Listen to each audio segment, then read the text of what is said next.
Hey guys, welcome back to the channel. This is story about what if Naruto has Speed Force Bloodline Part 1. Before I start, please do support for more amazing content and comments for Part 2.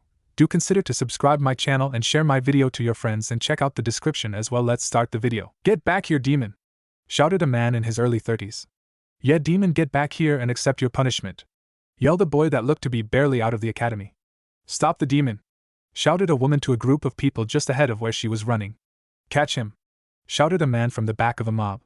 Come on, he went left, shouted a gray-haired old man as the demon slipped temporarily out of view. Those watching the scene could only shake their heads and keep moving. While few held any sympathy for the person being chased, no one liked to see a child being abused even if he deserved it. Who was this child that was being chased by 30 men and women through the streets of the normally quaint and peaceful village of Konoha, you might ask? That child was none other than Naruto Uzumaki, better known to those over the age of 10 as the Kyuubi Jinchuriki, or just plain Kyuubi to the more ignorant populace of Konoha. Little Naruto was doing his best to run from the crazed mob. It was his birthday, and he felt like celebrating, because his Gigi told him he could attend the academy soon. Naruto was beyond happy as he always wanted to become a ninja like his hero the Yondaime Hokage and his Gigi. He came out to the festival thinking today was a good day, and despite warnings against going outside by the old man, Naruto spent most of the day going from stall to stall playing games at the expense of Gamachan, his frog wallet, and eating the most delicious food he had ever eaten. Most of the stalls he went to were of non-Konoha residents, as he knew from previous experience anyone from Konoha would simply refuse him service and chase him away if he said anything. But he did pay a visit to the Ichiraku stall, of course. Naruto hadn't won anything at the game stalls, but he simply enjoyed being able to play the games and be among the other citizens of Konoha. He even got to try some good food from foreign lands, not that any of it compared to the wonder that was ramen. It was still light out when the trouble started. Naruto had been going from stall to stall mingling with the crowd when he was suddenly pushed from behind and, unable to stop himself, stumbled and ultimately fell in an alley. It was as Naruto stood back up and brushed himself off that he got a sudden sense of danger, and quickly moved to the side as a knife flew through the area he had recently occupied. Still sensing danger, Naruto turned to where he thought the knife had come from and was confronted by a mob of 20 or more civilians holding various weapons. Naruto quickly turned and ran. Being much faster than any of the civilians, it was easy to stay ahead of them. The problem came when a few ninja decided to join in the chase and help capture the boy. They wouldn't join in torturing Naruto, as the punishment to previous shinobi who did was quite severe when found out. They would simply help in his capture and let the civilians do the dirty work, as the council would be able to step in and pardon them, and there was little the old Hokage could do about it, unlike with the shinobi. So here Naruto was once again running for his life. He didn't understand why this happened to him, or why he couldn't play with children his own age, or why it was hard for him to purchase things for a fair price if at all. But Naruto still loved his village and wanted to be a hero one day. Naruto hid underneath a cart of one of the visiting festival goers, listening as the sounds of the mob grew closer and closer, and were finally upon his location. His heart beat faster in fear as he tried to think of what to do next, but as quickly as they came they went, and Naruto listened as the sounds of anger and pounding feet grew farther into the distance. It wasn't until he heard nothing that Naruto crawled out from underneath the cart and thanked Kami and any god that was listening to him for being safe.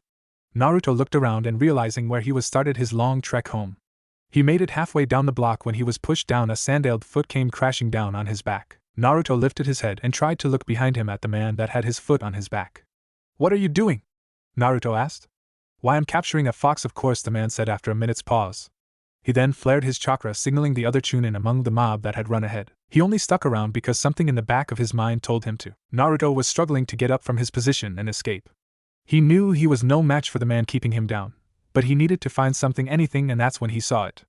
The Chunin had just finished signaling his partners when suddenly a sharp pain erupted from his leg. He was trained to ignore pain, but this came so unexpectedly he could do little but jump away and off his prey. It wasn't until he removed the sharp stone that stuck an inch or so into his leg, cutting his thigh muscle in the process, that he looked around for the little brat that did it to him and found no one. He was quickly surrounded by his friends, who left the mob hearing their friend shout from around the corner.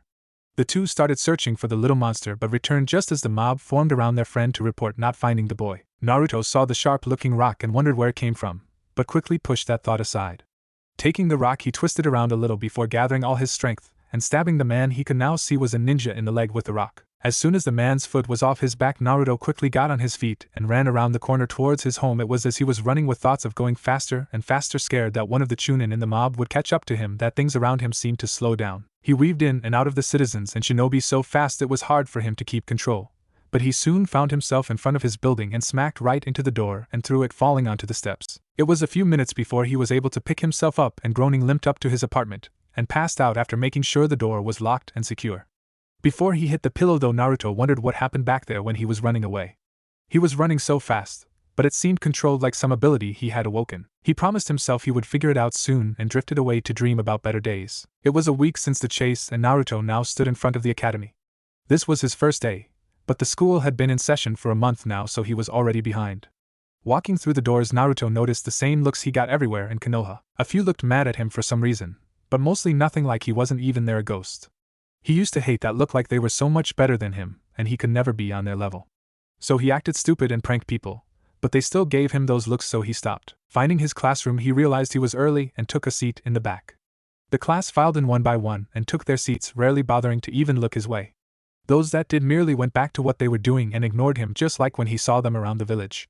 They never let him play any games with them. They beat him up a few times or chased him away, but mostly they gave him those vacant eyes that seemed to look right through him, judging him as insignificant, and resuming their play. The teacher finally comes in right after two girls, one with pink hair and the other with blonde hair, came screaming into the room. He did something with his hands and then his head got all big and he yelled and everything grew quiet. Naruto wasn't sure if this happened every day or just today, but he wasn't looking forward to a repeat performance. The roll was called and eventually the teacher got to his name, but instead of calling him he frowned and then called someone else's name. The instructor finished calling roll, then asked if he left anyone out. Naruto raised his hand, but the teacher put the report down and then went on to teach his lesson. Naruto called out, but the man didn't answer, so he got louder and still no one even turned their heads toward him, just went on with the lesson. Naruto decided to just sit and wait for lunch to confront the man. For long hours later the teacher dismissed everyone while sitting at his desk. Naruto walked up to the man's desk. "Ugh, hello sensei," Naruto said, deciding to start off polite. The man looked up from his work, not recognizing the voice addressing him. He looked at Naruto, then went back to his work. Naruto wanted to yell and scream and shout, but decided to try again instead. Excuse me sensei, but you forgot to call my name this morning when you were taking attendance," Naruto said politely. The man didn't even look at him, so Naruto walked out of the room and went to Ichiraku's. Reaching his home away from home, Naruto sat in his usual seat and waited. It didn't take long for Ayam to come out of the back and greet Naruto. "Hello Naruto-kun, how has your first day gone so far?" Ayam asked the younger boy. Deciding to not involve Ayam, Naruto smiled bright and then said, "It was great. I'll be Hokage in no time, just you watch, believe it?" Naruto shouted, giving Ayam a thumbs up. She giggled, then took his order and went in back where her father was to prepare the food. Naruto arrived back at the school after eating his ramen only to find the door locked. He looked around and found a clock with the correct time. He still had 5 minutes before lunch was over. Naruto didn't understand what was going on and knocked on the door. Getting no answer, Naruto banged harder and harder until he couldn't no more as his fist hurt. Other teachers came out and yelled for him to be quiet. This wouldn't get him down or stop him either, so Naruto shouted, "I'll be back, believe it!" and ran off outside. The next day Naruto returned at the same time as yesterday, so he was early again. When everyone was settled and roll began to be called, Naruto expected what came next, his name not being called again. He went to the Hokage about what happened, but the old man just said he would have to endure it, that they would see him for him sooner or later. Naruto just scoffed, but when his name wasn't called this time he didn't make a fuss about it. Instead he sat and waited until it was over and listened to what was being taught. But instead of leaving for lunch, Naruto would pull out a lunch he made and eat in the classroom. He would even do exercises to pass the time or read a book. When classes began again he would sit, watch, and listen, jotting down anything he found interesting or important. The good thing about this was he never got called out in class, even one day when he had been training until very late at night, so he fell asleep in class. He wasn't bothered. Shikamaru was so jealous that the blonde kid he was told to ignore got to sleep, but he didn't. That for the first time in his life he began to hate someone. He even tried to point Naruto out to the teacher as the blonde slept, but the man acted as if Naruto wasn't even there, frustrating Shika to the point he couldn't even sleep anymore. That was the way time passed for the next few years. Naruto would arrive early and sit through lectures, but not actively participate in anything, even the physical portions, which he mainly did on his own after school let out. Naruto wasn't idle though, due to everyone treating him as if he wasn't there. Naruto learned to observe and replicate what he saw better. He also became privy to things he shouldn't, like certain techniques that were done right in front of him, as the caster of said jutsus ignored him, not believing he would be able to pick up what they were doing from merely watching. So Naruto gained a nice repertoire of jutsu, even a few forbidden jutsu from what the old Hokage told him when he caught him practicing one of them in an empty training field. Still, his taijutsu suffered due to never having anyone to practice with. He actually found two styles he liked, one for regular use and one for use with his bloodline when he practiced with it in secret. The first was leopard kung fu of the five animals style, a style that relied on speed and outsmarting the opponent. It utilized hit and run tactics, and Naruto figured if he could combine it with seals or explosive tags it would make him a fearsome opponent, especially when used with his bloodline. Masters of the style were said to be able to block and attack at the same time, But it would be some time before he could pull that off. Besides, blocking wasn't essential in the style and oftentimes overlooked, as dodging blows altogether was preferred to taking any hits. The other style he chose was capoeira. It was fun to learn and he loved the constant movement the style required.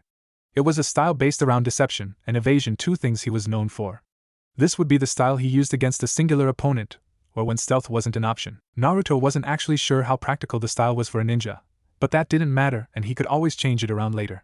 Boxing, kickboxing, and grappling moves were also added to things he learned just to be more well-rounded and perhaps combine styles later on. Kenjutsu was also something Naruto dabbled in, having found an abandoned katana in a training field one day.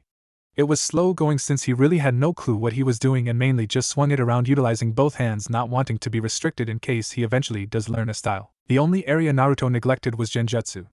It wasn't that he didn't find genjutsu interesting or anything, actually it was quite the opposite. It's just that it was extremely hard for him to do even the basic academy genjutsu, and with no one to help him and most of the information he got on the subject being extremely limited, it just wasn't worth it to really work on it.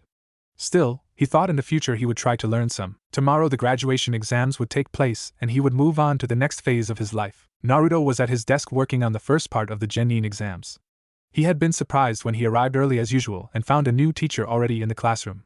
The man didn't seem to take any notice of him, but for the first time since he began at the academy his name was called during roll call. The other kids, minus Shikamaru, who thought for once the blonde bastard wasn't getting preferential treatment, stared at Naruto, not really remembering who he was. Shikamaru though hated the blonde boy as he envied him and his ability to do anything he wanted with nobody bothering him. Yet the bastard didn't even take advantage of that by lazing around and taking a good nap. No, instead the bastard would actually listen and take notes, even though he didn't have to do any work, and when school would let out, Shikamaru would sometimes follow him and find the idiot doing exercises and training. Doesn't this baka get it? He has no parents nagging him when he goes home, the teachers ignore him, the other kids avoid him, he could just find a nice area to lay out in and watch the clouds. He could just fall out and go to sleep wherever he wanted for as long as he wanted and no one would care. Yet all he does is work even when no one is looking or even cares that he doing such work. I really hate him, Shikamaru thought as his pencil snapped from the pressure he exerted on it due to his anger over a certain workaholic blonde. Thinking about all the possibilities of the lazing around he would do if he was the blonde made Shikamaru's anger transition into exhaustion as he slowly lowered his head onto his desk and began to go to his favorite place, dreamland, where he would dream of nothing but clouds and laying on those clouds, all of them. Smack! Shikamaru was instantly brought out of his dreams as he rubbed his aching head. Looking around, he saw the new teacher with a stack of papers he held thrust out in front him. Now that you're awake, Shikamaru, you can hand these out to the class, the teacher with a scar across his nose said, placing the stack down on Shika's desk. What? Why me? Shikamaru asked, rubbing his head gently where he'd been hit. I asked for volunteers, but only you were caught not paying attention. Why can't you be more like that blonde kid over there who looks so attentive and interested in what we are doing, the new teacher says. For Shikamaru that was an insult of the highest order, and drove his hate up another notch for the blonde. If he wasn't so lazy he would have voiced said hate, or glared the kid into submission, but that would require too much work, so he festered in his hate, vowing to make the baka pay someday. I'll use my shadow possession jutsu and force him to just stand all day, and when he's tired and wants to sit I won't let him. No, I'll force him to lay down instead and look up into the sky, yeah, then I'll get to lay down and watch the clouds, and he won't be able to do anything, Shikamaru thought as he lazily passed out the tests, making sure Naruto got one as well. For Naruto the test wasn't hard, but he didn't want any attention, so he purposely got a few wrong. Naruto had learned his lesson about seeking attention, as it never wound up good for him. The past few years he had learned to embrace the fact everyone ignored him, even the Hokage seemed to ignore him, saying he had too much work to be bothered or some crap like that. If he got loud it didn't change anything, if he did something bad he'd just get hurt, and then everything would go back to the way it was. So now he preferred the way people treated him, although there were a few exceptions like the Ichirakus who were always nice to him. But he even came to realize they were just nice people who treated everyone the same, and he was no exception. Naruto acted like he was still working on his paper until at least half of the class seemed to be done, and then placed his paper face down on his desk. A half hour later everyone was done and sitting around talking as the Chunin, whose name was Yumino Irika, graded the papers. Naruto just sat in his seat reading a book. It was an autobiography penned by a retired Jonin that had survived the Second and Third Shinobi World Wars. The book was of course censored, leaving out many details, but still gave the reader at least a glimpse into the horrors of war and combat. By the time Naruto had finished his third chapter, Irika was ready to move on to the next part of the exam. Everyone moved outside in their own little cliques, or not so little considering the Uchiha fan club was collectively stalking the last remaining loyal Uchiha. Naruto just went outside unnoticed by most as he readied himself for the next test. The test turned out to be weapon throwing, in which Irika and a couple of Chunin that introduced themselves as Izumo and Kotetsu handed out 10 shuriken and 10 kunai to everyone. Most of the class managed to pass, with the Uchiha of course leading the way with a nearly perfect score. Shino Aburame took second, Kibuya Inuzuka fourth, and Hinata Hyuga led the girls, finishing third. The rest of the students and the teachers were surprised by the shy, stuttering, meek Hyuga's performance. Naruto wasn't though, as he knew the true Hinata Hyuga and not the weak, stuttering, submissive girl she showed to her clan and those outside of her clan. Hinata had taken to the deceiving part of the shinobi code like a fish to water from an early age. Her act was instilled in her by her mother before she died. Hana Hyuga knew her daughter would be in danger, as the clan's council wasn't happy with Hayashi's choice of bride being a woman from outside the clan, nor did they like the thought of a female clan head. Hinata's behavior was one that would ensure they would leave her alone and not treat her as a threat, while her kindness to the branch members would endear her to them, giving her a solid base of support in the clan, as the branch members made up at least 2/3 of the clan's populace. It was also why she espoused one of her goals in life to be the abolishing of the caged bird seal. She meant it, but it also served to elevate her status among the branch members of the clan. Naruto made the mistake of thinking he could befriend Hinata, seeing as she was looked down upon as well, but quickly found that assumption to be false. Hinata had rejected him just like everyone else, not even acknowledging his presence. His problems were his own, and she shed no tears for the boy leaving him, as so many others had to suffer in silence.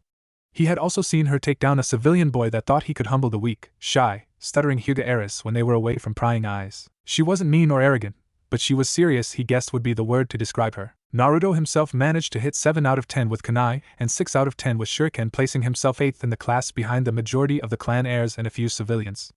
The class then moved back inside as they each displayed the 3 standard jutsu to complete the Jonin exams. Naruto managed to do the henge, kwarimi, and thanks to dedicating a lot of his training to chakra control exercises, he managed to make 6 standard clones. At this point the class was dismissed, a few never to return again, moving into a civilian lifestyle, while the rest contemplated what team they would be on, and who they would get as teammates. Meanwhile, in the Hokage's office a group of Jonin were discussing the team assignments, and who they wanted on their squads. It was more of a formality than anything, as the Hokage would make the final decision, and the Jonin would get what they were given and have to suck it up. Of course there were a few knowns in the selection process, one being that Kakashi Hatake would get the Uchiha despite many protests, and others clamoring for the vaunted position of being the last loyal Uchiha sensei. Hatake was not only considered one of the best ninja Konoha had to offer, but thanks to a sacrifice made by his deceased teammate who was an Uchiha, he had a Sharingan, and would be able to help the boy with developing his prized bloodline. Next was Asuma Sarutobi, who requested a remake of the old Ino Shikucho formation, as all 3 clan heads had children in the graduating class. The last was newly minted Jonin sensei Kurina Yuhi, whom requested the Hyuga heiress, as she saw her like an adopted sister or daughter. That left 1 team done, 2 incompletes, and the rest to be filled out afterwards. Kakashi could care less who he got really, so he picked Sakura Harino, the supposed kunoichi of the year, even though everyone knew she was probably 3rd or 4th among the prospective kunoichi, with Kurinai's girl being 1st and the Yamanaka girl being 2nd. This also got the girl's mother, a civilian councilwoman, off his back, as she had been advocating loudly for her precious Sakura to be teamed up with the Uchiha heir.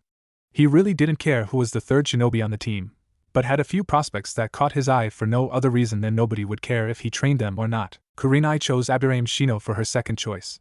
She figured his stoic and serious demeanor would be welcomed by Hinata, not to mention he was 2nd behind the Uchiha boy for Rookie of the Year. Thinking about her team led her to realize it was becoming something of a tracking or reconnaissance team due to Hinata's Byakugan and the Abirame's clan techniques with their bugs.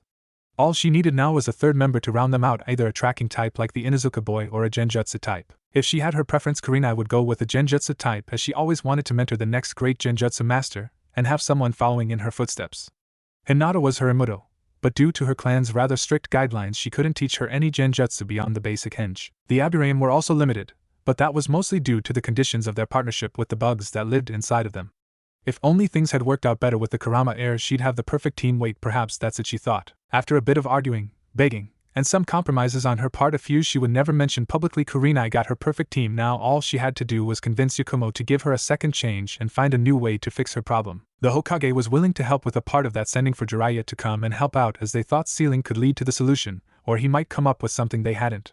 Still, the Hokage was leaving convincing Jiraiya to help out up to her, and she could guess what the perverted Sannin might want for such a task. That left the Inuzuka for Kakashi to take, and he was all too happy to.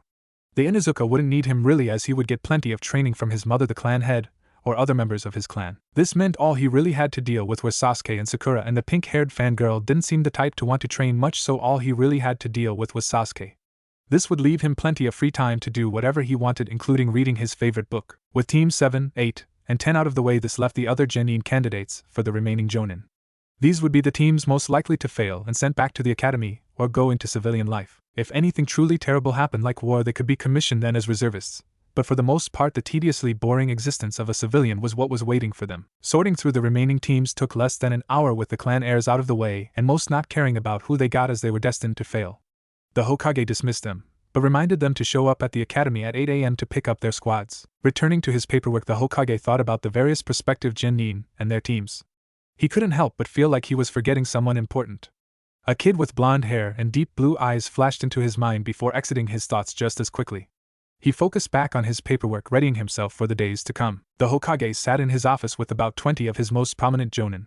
They were all waiting for one last person to arrive. It was another half-hour later before said person arrived. "Glad you could finally join us, Kakashi. Take a seat," the Hokage says, motioning to an empty seat in front of his desk that sat beside the team leaders of teams 8 and 10. "My apologies, Hokage-sama, but I got a little caught up in something." "You see," Kakashi began to say, only to be interrupted. "Save it, Kakashi, and take a seat," the old Hokage says, foregoing Kakashi's habit of making outrageously false tales of his journeys on the so-called road of life. Kakashi reluctantly sat down, frowning beneath his mask at not being able to tell his story. "Okay, now that everyone is here, I want to hear how the team testing went, and if you passed or failed your unit. You have the option to not discuss the testing in detail, but give a general description of the testing and a pass or fail. For those of you who fail your group, I want your recommendation for the group on whether they should be put in the reserves, back in the academy, or forced into civilian life," the Hokage says, and then points at Asuma to start things off. Asuma stood up and began. "I didn't really see the need to test my team, Hokage-sama, so I passed them and spent the time getting to know them and finding out about their skills," Asuma says, then sits down. Those in the room could only groan at the man and his lass's fair attitude towards his team. However, this group was scheduled to be passed through no matter what, so with that they moved on to Kurenai. "I was unable to test my team as Jiraiya-sama won't be back in Konoha for another week or so. He has agreed to inquire about solutions to Yakumo's problem while he is away and to seeing what he can do when he arrives. I have also spoken with Yakumo and the head of the Kurama clan. It was difficult, but she has agreed to work with my team, and hopefully with time come to forgive me." The Kurama head was ecstatic when he heard his niece will receive help soon and signed off as well on her becoming a ninja again. "As for the rest of the team, I gave them a tracking test and both were willing to work together and managed to find me in the allotted time.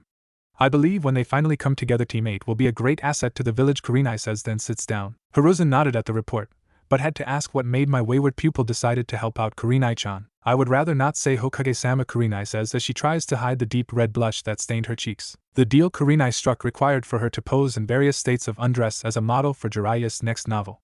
There would be no nudity involved, but some very skimpy lingerie that Jiraiya would be providing was a part of the deal. She gave a shudder when she remembered he also stipulated she was to give the lingerie back after the modeling session was over with. Kurenai didn't want to even think about what he would do with them. Still, if this meant Yakumo could be healed and her past mistake fixed, she would go through with it, as what happened with Yakumo was a regret that still weighed heavily upon her. The Hokage nodded, but had to turn as his cheeks gained a pink hue and blood threatened to leak from his nose at the thoughts he was having over what his pupil and author of the famous Ika would ask for. He knew his student wouldn't go overboard with his request. Jiraiya, as bad as he is, wasn't a rapist and wouldn't force Kurenai to do anything she wouldn't feel comfortable doing. Turning to the last Jonin seated before him, Hiruzen nodded for him to give his evaluation. "They were, in a word, terrible, Hokage-sama. The Inuzuka kept trying to pick fights with Uchiha-san.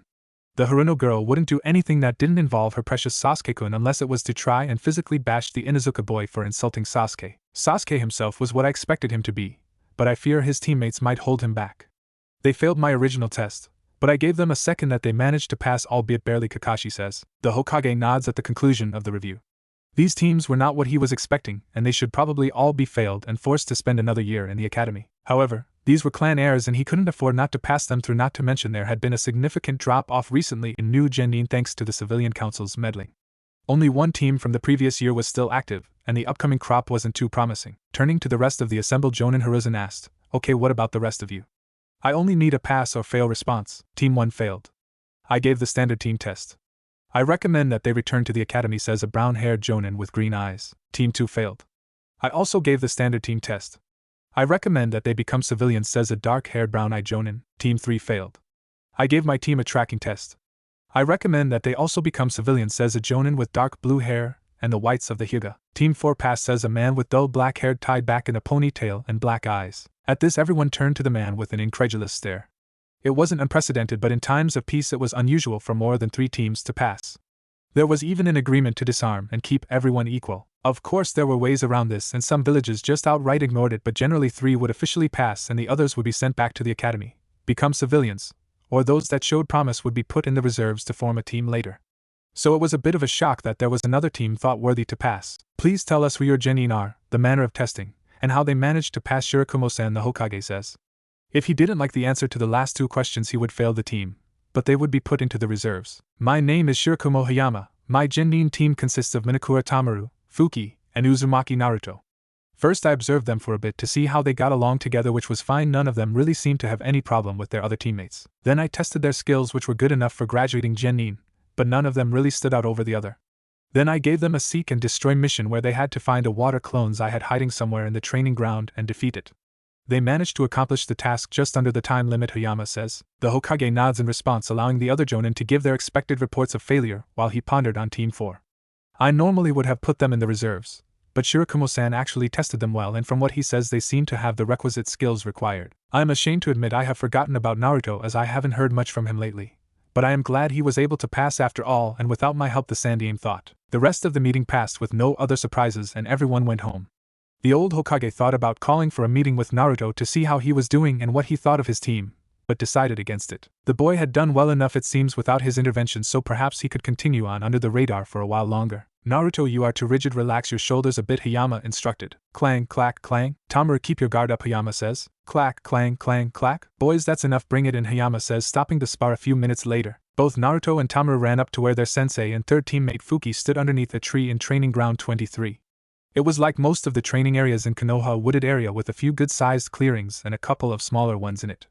This was the last training ground available to his team, as the others had priority. Still, it was a good area to train in for what Hayama wanted to teach them for now, and by the time they required different elements to train with, there would be openings at other training grounds. Naruto looked at his team.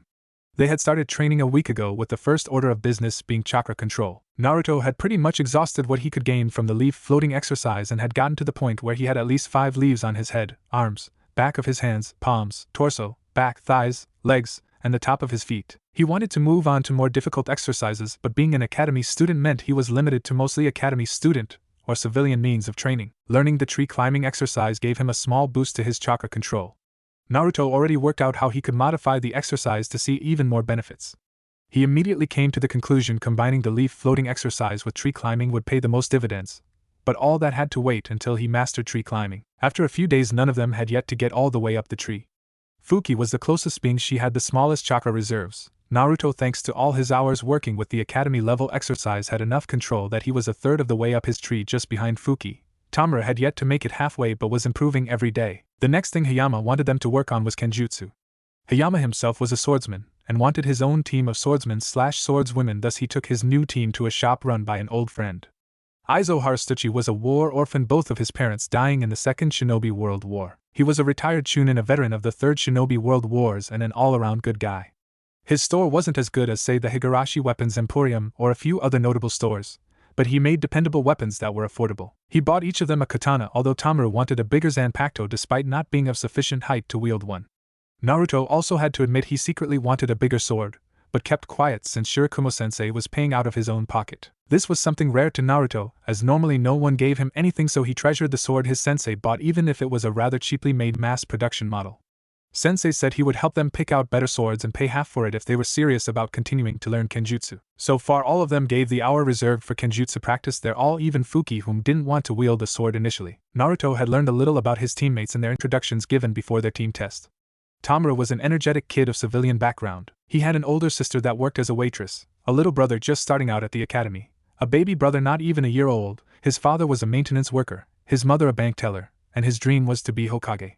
It was a grand dream one Naruto once held, and it allowed him to bond a little with his male teammate. Fuki was an orphan and had joined the academy with her friends Ami and Kasumi in hopes to escape civilian life.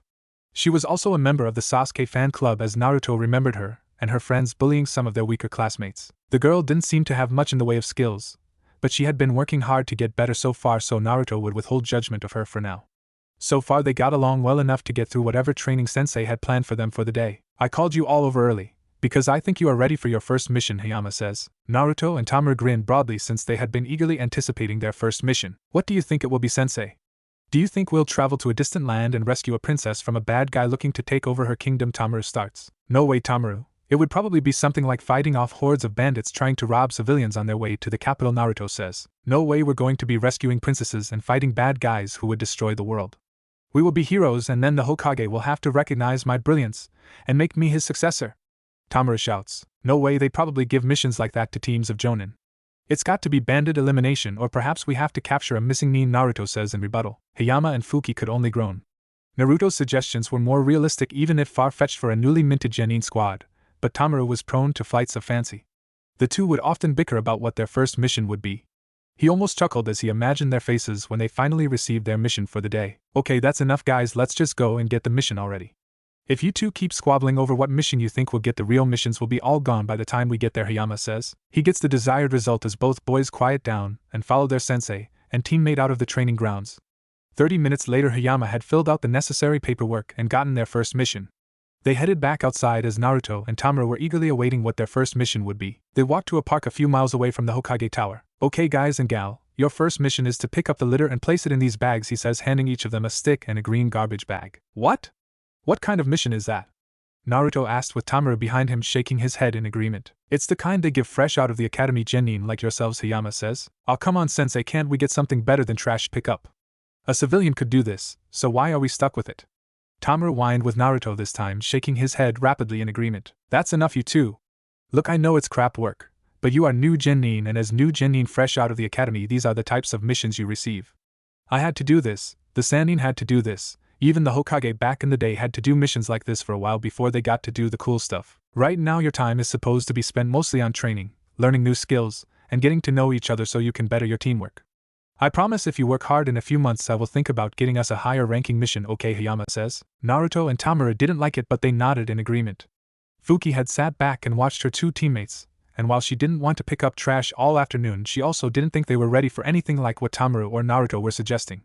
She was hoping to put off the more dangerous missions for as long as possible. Okay, then get to work.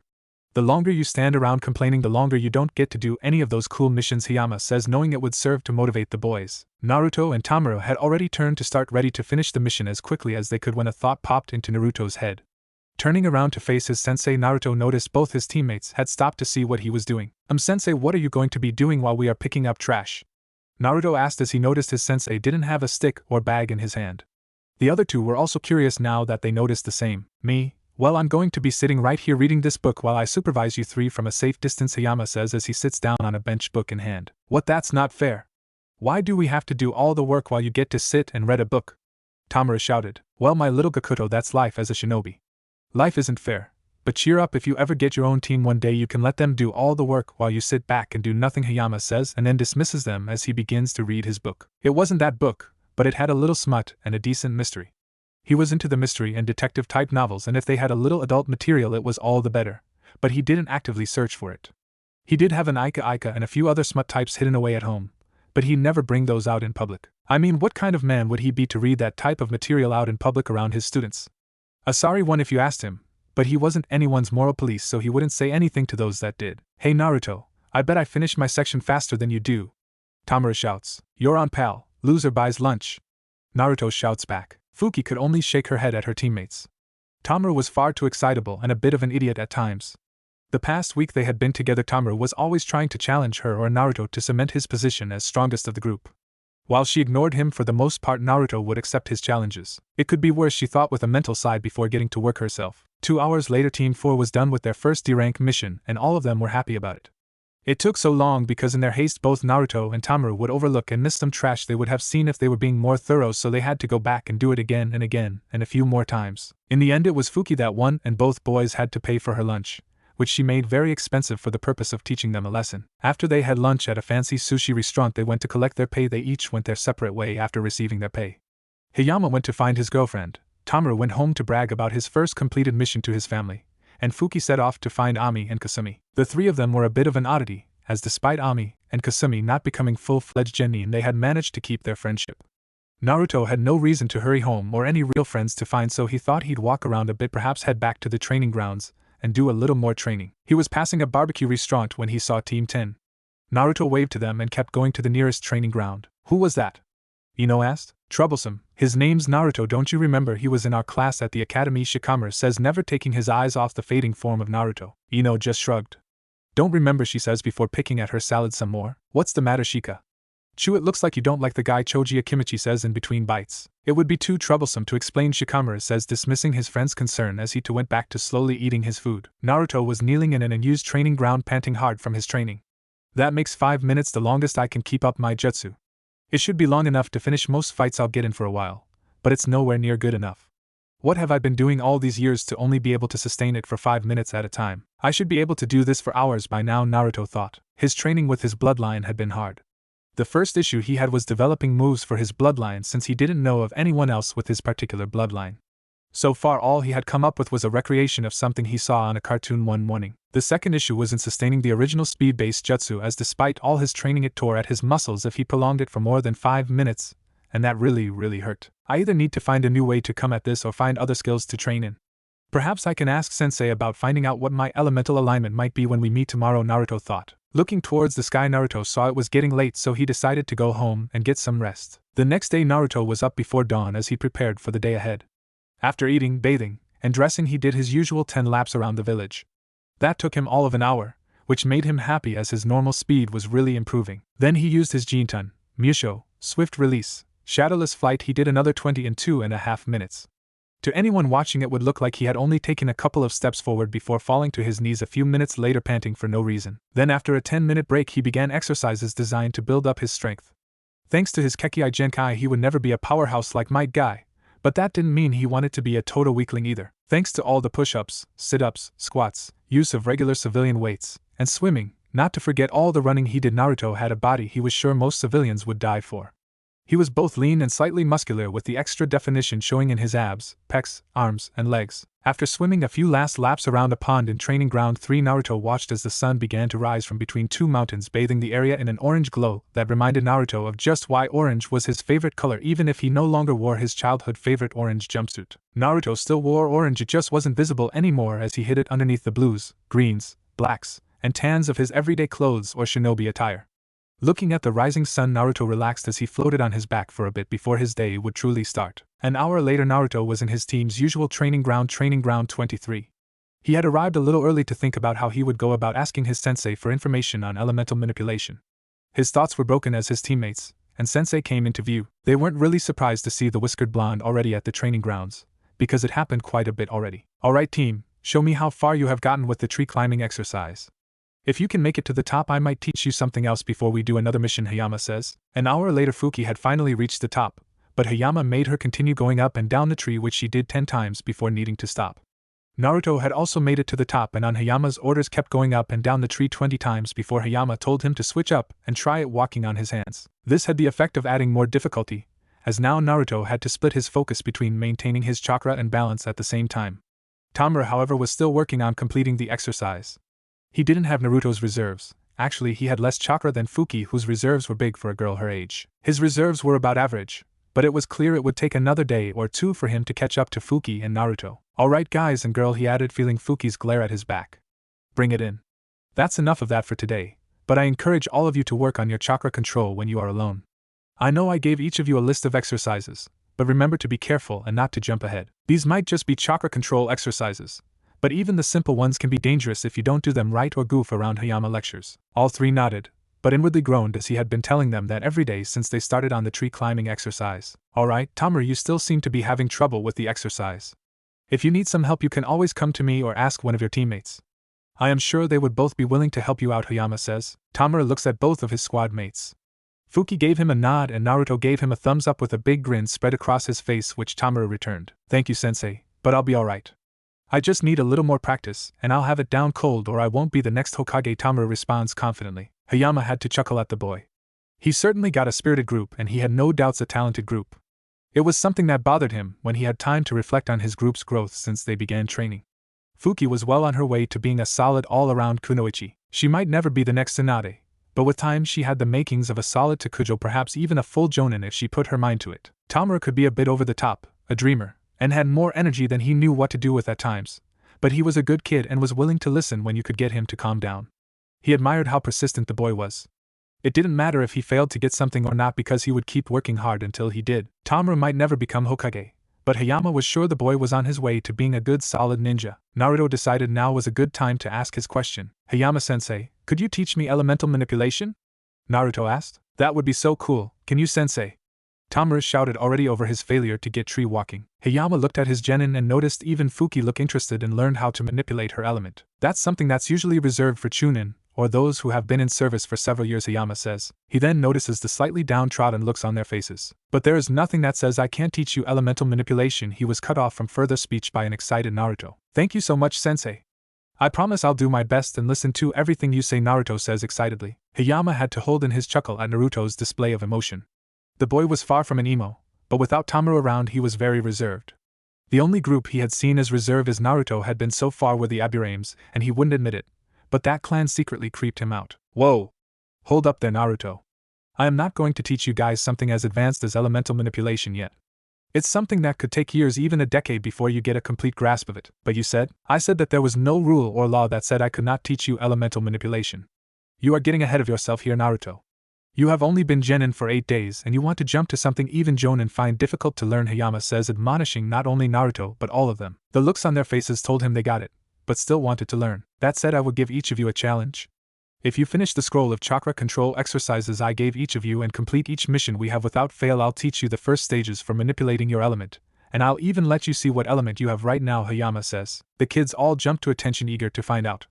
Naruto was disappointed at not being able to learn it all right now, but he was happy his sensei said he would if they showed him they could handle it, and he was going to learn what his element was, so maybe he can snag a few low-level jutsu to work on in his own time anyway. Unfortunately, I don't have the means to test you with me, so we'll have to find out tomorrow, Hayama says, scratching the back of his head sheepishly. All three genin groaned at their sensei, but the man just pushed on, ignoring the sour looks he was receiving. Anyway, we still have that mission to get to, and remember, it all counts towards me teaching you about your elements, Hayama says, getting them to focus. Hi, sensei, they said in unison. With that, Team 4 left the training grounds and went to get their second D-rank mission.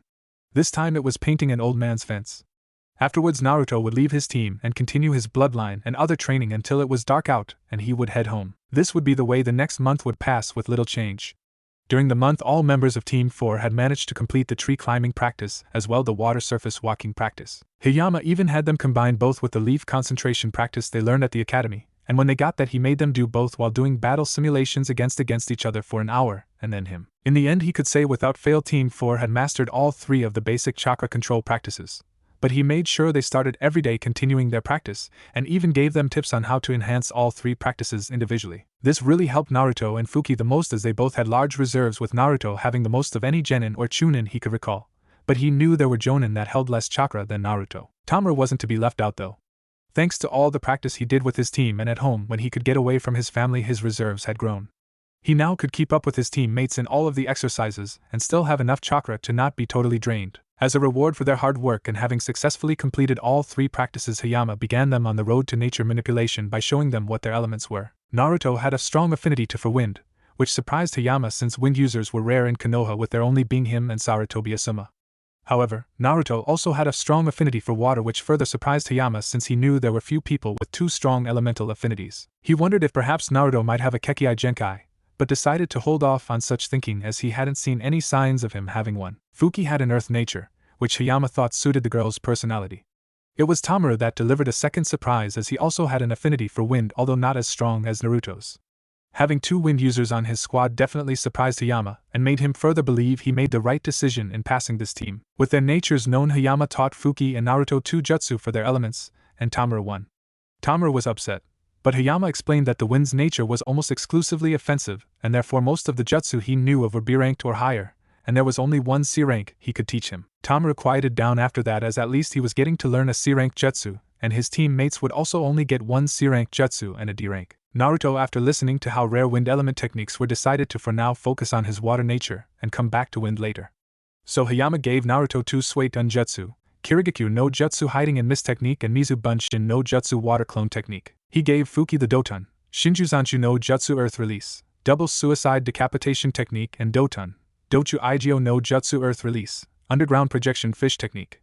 Tamura received Futon, Detapa wind release, great breakthrough, along with instructions on how to strengthen the technique. He also made each of them aware that when they became chunin they would have access to higher ranking techniques in the shinobi section of the library, but that he would teach them a C-rank technique if or when he thought they merited it. He actually planned to teach them one more after their first C-rank mission, But he didn't feel the need to tell them that, as he knew they would then beg to go on one sooner than he felt they were ready for. As it was, he felt they were close and would wait a few more weeks before asking for one. 2 weeks after Team 4 began working on elemental techniques, Hayama deemed them ready for their first C-rank mission.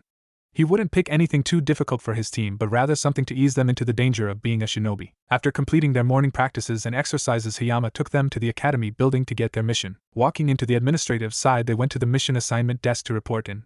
They found the Hokage along with 5 Chunin and Yumino Iruka, Team 4's former academy instructor, handing a mission to an older team of shinobi. When they were done, Team 4 stepped up. Team 4 reporting in for a C-rank mission. Hokage-sama, Hayama says. Ah, Shirakumo-san, so you believe they are ready for the first serious mission then?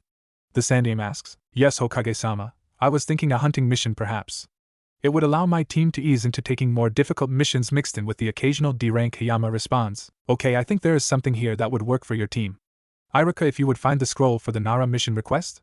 The Hokage directs the Chunin. Iruka nods and digs through the pile of scrolls and finds the one he was looking for. He hands it to the Hokage, who thanks the young man and then tosses the scroll to Hayama. I hope that mission will suffice, and he receives a nod. Goro-san, please mark down Team 4 as having received the Nara mission, the Hokage orders. The Chunin on his left opened a book with mission records and recorded the information. When it was done, he closed the book back up and nodded to the elderly leader. May your mission be successful, Team 4, the Hokage says, dismissing them. Thank you, Hokage-sama, all of Team 4 intones as they bowed and left. None noticed the gaze the old man held on one particular member of the group. As Team 4 were leaving, they bumped into another team of genin and their sensei also coming to collect a mission. Hey there, Asuma. I didn't think you knew how to get out of bed before noon, Hayama joked with Team 10's sensei. Ha, real funny, Hayama. You know how it is with missions around here. The good ones are all gone by then unless you're lucky, and knowing my luck we'd be stuck having to chase the daimyo's wife cat around all day, Asuma responds. I don't understand why Lady Shirjimi doesn't just buy a new cat that will put up with her loving ways, Hayama says. You don't have to tell me, man. I remember the daimyo asking her the same thing about that damn cat's predecessor, and well, he never asked again after the tongue lashing she gave him. The man is completely whipped by that woman. I don't really understand it myself, Asuma says after rubbing his beard a bit in thought. Talk like that some more and I'm sure you'll find out. Especially if you ever finally land Red Eyes and get her to give the old man another potential successor, Hayama responds with a grin. Yeah, you're just jealous because she would never give you the time of day, Hayama, Asuma retorts. I respect Yuhi-san as a fellow Konoha shinobi and comrade, but she's not my type, Hayama says quickly. Oh, that's right, you prefer the domestic type. Speaking of which, how is Keed-san? Asuma asked with a smirk as Hayama sputtered out a response. While the 2 Jonin were talking, the genin decided to catch up a little as well. Hey Choji, Shika, and Ino. What are you guys doing here? Tamaru asked excitedly. Getting a mission, Shikamaru responded, although his eyes never left Naruto. What mission did you guys get? Ino asked, fishing for information. Sensei's allowing us to take our first C-rank mission because we're so awesome. Tamaru boasts. What, no way? Even Sasuke-kun hasn't gone on a C-rank yet. Ino shouted. I guess that shows just how awesome we are, right guys, Tamaru says, looking at his 2 teammates. Fuki just shrugged him off while Naruto looked on non-committal about the whole thing. See, I knew you were lying, Tamaru. You'll never be better at anything than Sasuke-kun. Ino yelled at the boy. Guys, back me up here, come on please, Naruto, just tell her how Sensei said how strong we were getting the other day, please bro, help me out here. Ino-chan is so beautiful and fun, if she knew how much better I am now, I'm sure I could get her to go out with me, Tamaru pleaded. Sigh, fine. Yes, Sensei said that Tamaru here has improved the most out of all of us, and is well on his way to achieving his dream, Naruto says, shocking the gossip queen. And we have been given a C-rank to complete a mission requested by the Nara, Naruto finishes. Tamaru quickly flashes a grin. See, I told you so, say Ino-chan. How would you like to go out with me sometime, Tamaru asked. No way, loser, I'd never go out with you or anyone other than Sasuke-kun. Ino shouted. What? Why not? Tamaru asked. Because he's the only man worthy of my love and devotion, Ino says dreamily as her thoughts drift to the Uchiha. While those 2 were busy with their drama and with Fuki not caring about anything that was going on at the moment. Although Naruto could see she was watching the drama between Tamaru and Ino out of the corner of her eye. I thought she was an Uchiha fangirl as well. I'm surprised she's not fighting with Ino over it. But now that I think about it, that was mostly Ino and that pink-haired girl Sakura, I think her name was, Naruto thought before he was broken from them. What did your mission request say? Shikamaru suddenly asked. Naruto shrugged. Haven't read it yet. I'm sure Sensei will tell us before or when we get there. I am unaware of any mission request being sent by my clan that would require anything above a D rank, Shikamaru says. Once again, all Naruto could do was shrug. He then looked over at the last member of Team 10. You are Akimichi Choji, right? Naruto asked. The Akimichi boy shook his head. Yes. Your clans own most of the restaurants in the village, right? Naruto asked. Once again the pudgy genin nodded as he continued to eat his potato chips. I have a little extra money on me and was thinking of spending it on a nice meal. Where would you recommend I got? Naruto asked. At this, Choji stopped eating and gave Naruto a penetrating stare, as if he was trying to look into his soul before his face softened. Depends, are you going by yourself or do you have a date? The Akimichi boy asked. Myself, Naruto answers. Fancy, exotic, or standard? Standard, I guess. Quality or quantity? Well, quality. But I'd like to have both if possible, Naruto responds. Are you a meat eater, leaf muncher, or varied? Varied, but I prefer meat. Then I recommend Yakiniku-Q. It's a Korean gyokako-style yakiniku restaurant. We go there all the time. The pudgy Jonin says happily with a large smile. Oh, I think I've seen that place. Actually, I think I saw you three there one day when I was going to train after our sensei let us off for the day, Naruto says. Yeah, I remember, Choji says, and then looks at Shikamaru. Shikamaru at this point had turned away from everyone and seemed to be in his own world. But Choji could tell his best friend was still looking on intently at the blonde kid in front of him. So you wouldn't want to hang out someday and try a few restaurants? It feels a little weird going to eat someplace by yourself, you know? Naruto asked. Sure, anytime, Choji responds. Cool, as thanks first plate of ribs are on me, Naruto says. This of course was all he needed to say for Choji to deem him as a cool guy and friend. Shikamaru could already feel his best friend leaving him for this overachiever. He couldn't let that happen, but he was saved by Team 4's sensei. Hey you three, let's go, we have a mission to complete. Say goodbye to your friends. I'll talk to you later, Asuma Hayama said as he started to walk away. Sure, see you at the Jonin lounge, Asuma said with a wave, and say hello to Ki-chan for me, Asuma called. Hayama stiffened slightly before calling to his team, hurry up you three, and moving even quicker to leave the building. See you Sunday, Choji. Bye Yamanaka-san, Nara-san, Sarutobi-san, Naruto says before leaving. Come on Ino-chan, just one date please, Tamaru begged. No. Stop begging, it's pathetic, she said before stomping off, not acknowledging the rest of Team 4. Come on Tamaru. Blonde said no, and we have a mission, Fuki tries. BB but. No buts, let's go, and with that Fuki dragged the boy out to join the rest of her team. Bye Naruto, see you Saturday. Choji says excitedly with a wave. Weird team, Asuma comments before moving to get his team's mission. Tamaru is such a pest. I don't know how Fuki puts up with him, Ino says loudly before following Asuma. I don't know, at least Naruto's cool and Fuki didn't seem as bad as she used to be, Choji says before following his sensei and blonde teammate. Shikamaru just stood at the doorway watching Team 4 walk away. He hadn't said anything as it would have just been too troublesome, but he wasn't happy. Damn that Naruto. First he's all attentive and energetic, and now he's trying to get to Choji. He probably wants to make him train and work out and do stuff. Not on my watch, Uzumaki, not on my watch. I won't let you corrupt my best friend and turn him into one of you. Even if I have to get up on Sunday to do it between naps, the Nara thought. Naruto and Team 4 made it to the Nara compound. It took them a minute to find someone willing to help them. They found most of the Nara men unable or unwilling to move enough to assist them with their mission or even explain what was going on.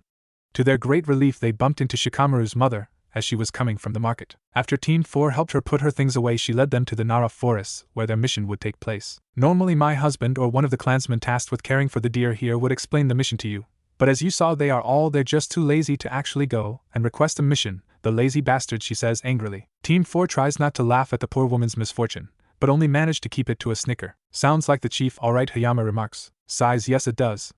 I requested a team, because the last 2 mornings there have been deer carcasses found near the edge of the woods.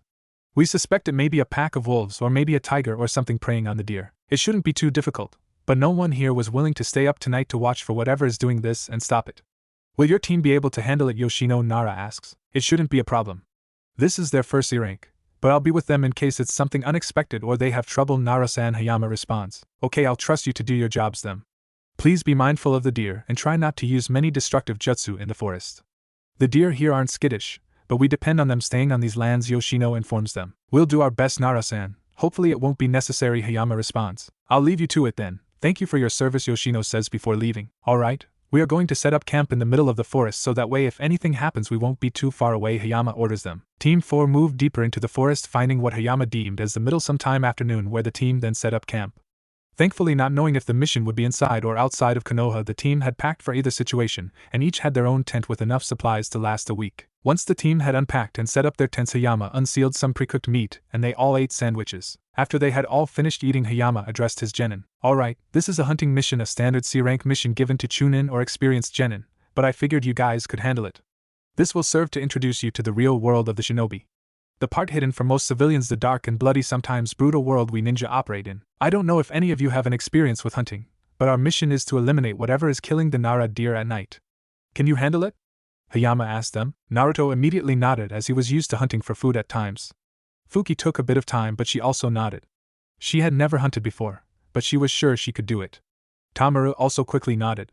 Like Fuki, he had never hunted, but he was also sure he could do it. After all, it's not like we'll be killing a human, they all thought. It was sad, but hunting animals for food and sometimes sport was natural. This wouldn't be for sport or food, but to protect another group of animals valuable to their community. They could do this. Hayama nodded, expecting them to want to continue if no other reason than complete their first slightly high-profile mission. Okay then, whatever is doing this is doing it at night, so for now rest up and be prepared to stay up very late tonight. If you need to catch a nap in your tent for a few hours, any questions or comments? He asked them. Sensei, what if we have to use the bathroom? Tamura asked. Then go into the woods far away from the campsite, dig a trench and go if you have to squat, and remember to bury it before you leave. If it's dark, then take a flashlight with you and be mindful of the deer. Hi, Sensei, but what do we use for toilet paper? Tamura responded. Then use leaves or a flat rock. I know this has the potential to be your first overnight mission, but you guys really should have learned all of this in survival training, Hayama says. Sorry, Sensei. It's okay, Tamura.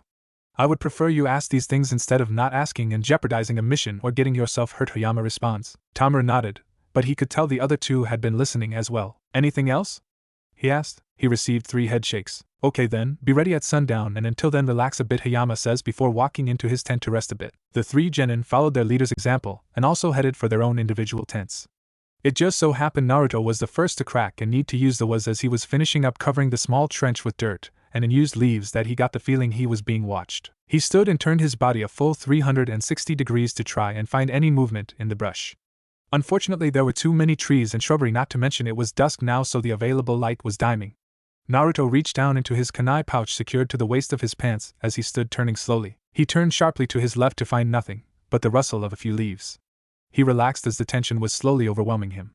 But the feeling of being watched wasn't leaving him, and deciding he had enough, Naruto slowly made his way back towards the campsite. When he did, he met the eye of a deer that was standing in front of him. Oh, hey Mr. Deer. Was it you that was watching me? Naruto asked, feeling silly for getting so spooked. Of course the deer didn't respond, making him feel even dumber. He went to put away the kunai when he saw a bit of panic in the deer's eyes and turned to find an impossibly large tiger bearing down on him. It gave off a loud, deafening roar, causing the deer to run and birds to rise into the sky, causing more noise as they squawked and screeched into the darkening sky. Acting on reflex, Naruto used his Jinton release to move from his spot as the tiger barreled through the area he was just occupying.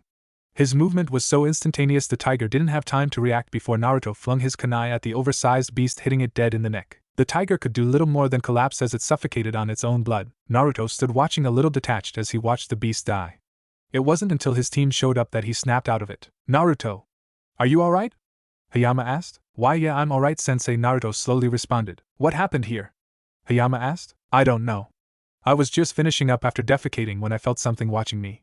I thought it was a deer that had somehow gotten behind me when I sensed it panic and turned to find this tiger attacking me from my blind side. I managed to move out of the way and out of reflex through a kunai I was holding at it when it collapsed, Naruto answered. Hayama turned to look at the tiger again. I'm glad you're alright, Naruto. It seems like somehow this thing escaped from training ground 44 where the giant tigers are kept locked in, Hayama informs them. Damn, I bet it was Anko. She probably forgot to lock the gate behind her after her latest visit to that place. She can be so clueless sometimes. How many times does the Hokage have to warn her about the standard safety protocols in place about that area? I don't understand why he allows her such leeway with that place anyway, Hayama goes on to rant in his mind. Giant tigers. Tamura shouted. Why would Konoha have a place that has giant tigers? He asked shakily. He received no answer. Fuki stood beside Naruto watching him, and then glancing at the tiger, wondering how he managed to kill it so quickly. They had run here as soon as they heard the roar, thinking the beast had come back before dark to kill more deer. Imagine their surprise when they see their teammate standing next to a giant tiger corpse laying in a large pool of apparently its own blood. Hayama checked to make sure it was dead, then sealed it in a scroll. It wasn't common knowledge, but some people thought certain tiger body parts held medicinal or other value. He was sure the Nara would be interested in its corpse. Alright team, it seems like our mission might have been completed, but just in case there are more of them, we'll continue with the stakeout as planned. Meanwhile, at the Nara residence, Naro Shikamaru had just come home after spending the afternoon hanging with Choji, trying to get him to forget meeting up with the blonde Uzumaki. He had no luck as the Akamachi seemed excited about spending Sunday with his nemesis. He had even decided to come home a little early after his last failure at getting Choji to change his mind, something that rarely happened. Hey mom, I'm home, Shikamaru called out quietly, hoping she wouldn't hear him. Welcome home, Shika. I'm in the kitchen, come sit down and talk to me, Nara Yoshino called to her son. Troublesome, Shikamaru says. What was that? Yoshino called. Coming mom, Shikamaru quickly responded. Shikamaru sat and pretended to listen as his mom prattled on about this, that, and nothing he cared about. Shika Shikamaru, Nara Shikamaru. Are you listening to me? Yoshino shouted. Yeah mom, I'm listening, Shika responded. Then what did I just say? She asked angrily. Shika found it best not to even try lying. I thought so. "Sai, why can't you be like that nice Uzumaki boy?" she scolds. This instantly caught his attention as he focused in on his mother, which creeped her out a bit at the unusual intensity at which he was looking at her. "Did you say Uzumaki as in Uzumaki Naruto?"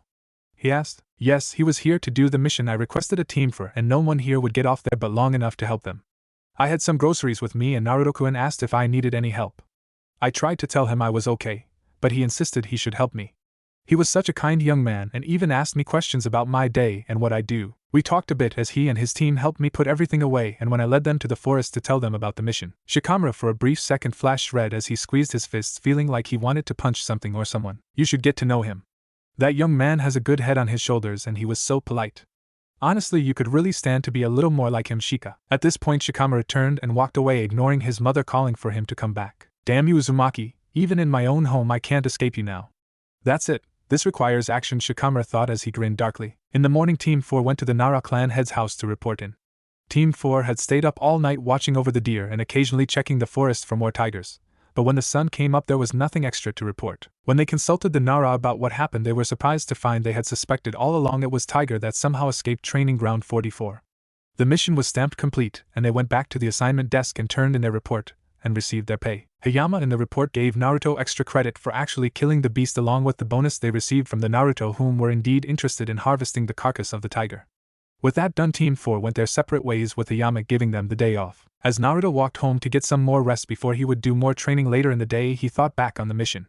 He swore that even throughout the night he kept feeling as though something was periodically watching him. It was weird and unnerving, but it had stopped as soon as they left the Nara compound, so he shrugged it off as nothing important. Unknown to Naruto, he had indeed been watched or stalked all night and was still being stalked. The tiger had not been the actual predator preying on the Nara deer. The tiger that attacked him when it did had unintentionally given the predator that had been preying on the deer an alibi. It would avoid the deer for now as it didn't want to draw any attention to itself just yet. Besides, there were other easier creatures to hunt if it needed to. But now it was on the scent of another kind of prey. A very interesting creature from what it saw in the forest. If what he saw was real, then perhaps its own mission was finally over. It stood watching the boy walk home and planned on how to test its quarry soon, very soon. It was Monday. Naruto did indeed meet up with Choji on Sunday as they talked about. Surprisingly, Shikamaru also decided to tag along. Naruto wasn't sure, but he was getting the distinct impression that the Nara heir didn't like him. Aside from Shikamaru, the Akamichi and Uzumaki got along famously. They hit up 3 different eateries: Yakiniku, Ichiraku Ramen, and Amiguriyama. All in all, even with the sour Nara tag along, it was a nice afternoon. He and Choji had even made plans to hang out again in a few weeks if their teams weren't on missions. Speaking of missions, Team 4 was back to lame D ranks. Of course, Naruto hadn't expected to completely ditch doing D ranks. They were simple missions and the money didn't hurt. Still, he had hoped they would get another C rank after completing the first one in only one night. Hayama did promise they would take another C rank at the end of the week. Until then, it was back to focusing on his training and D ranks.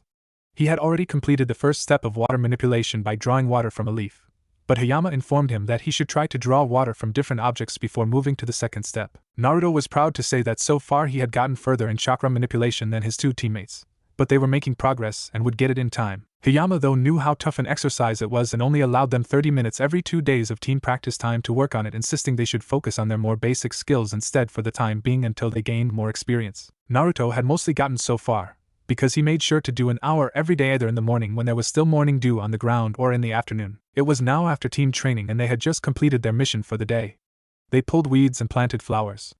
Naruto was admittedly surprised to find out that Fuki liked to garden. When he told her he also liked to garden a little, but wasn't very good at it, they began talking about their own little gardens despite Naruto not actually owning a garden and more of a few potted plants he watered. He actually told Fuki his dream was to someday own a large house with a huge backyard so that he can have his own garden and training space. They didn't get too far, because Tamura butted in telling them about how he also wanted a big house to call his own, because he was tired of sharing his space with all his brothers and sisters. Hayama just smiled watching his team getting along and working together. He was admittedly worried when he picked his team about their dynamics. He knew Fuki used to be a bully and Tamura was a bit of goof, not to mention loud. He didn't know what to make of Naruto initially and didn't think this team would pass his test, but he was glad they did. Hayama couldn't imagine a better team and he was looking forward to the monthly meeting with the other Jonin where he would rub in how well his team was doing. Hours later, Naruto was alone and heading back to his team's training ground to do some afternoon training. He wanted to work some more on his elemental manipulation and kenjutsu along with his afternoon exercises. So the first thing he decided to do was his laps. Unknown to Naruto, watching him from a suitable distance was the creature that had killed the Nara deer. It had stalked him since that night, gathering information and finding out his capabilities.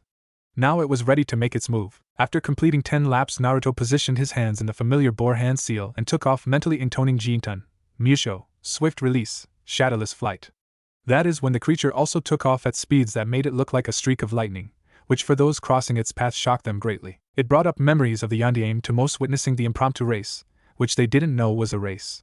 For they couldn't see Naruto at all, almost like he was invisible when he used the technique. The creature, despite moving at speeds close to the speed of light, wasn't, and was giving quite the show, especially to passing shinobi, including a certain green spandex wearing taijutsu duo that tried to enter the race. They were quickly lost and then lapped almost instantly, making them remove their weights and release a few gates in an attempt to keep up with whatever was moving so fast. Lee was quickly dropped in the race, finding it impossible to keep up at the speed his sensei was moving at to get close to whatever it was.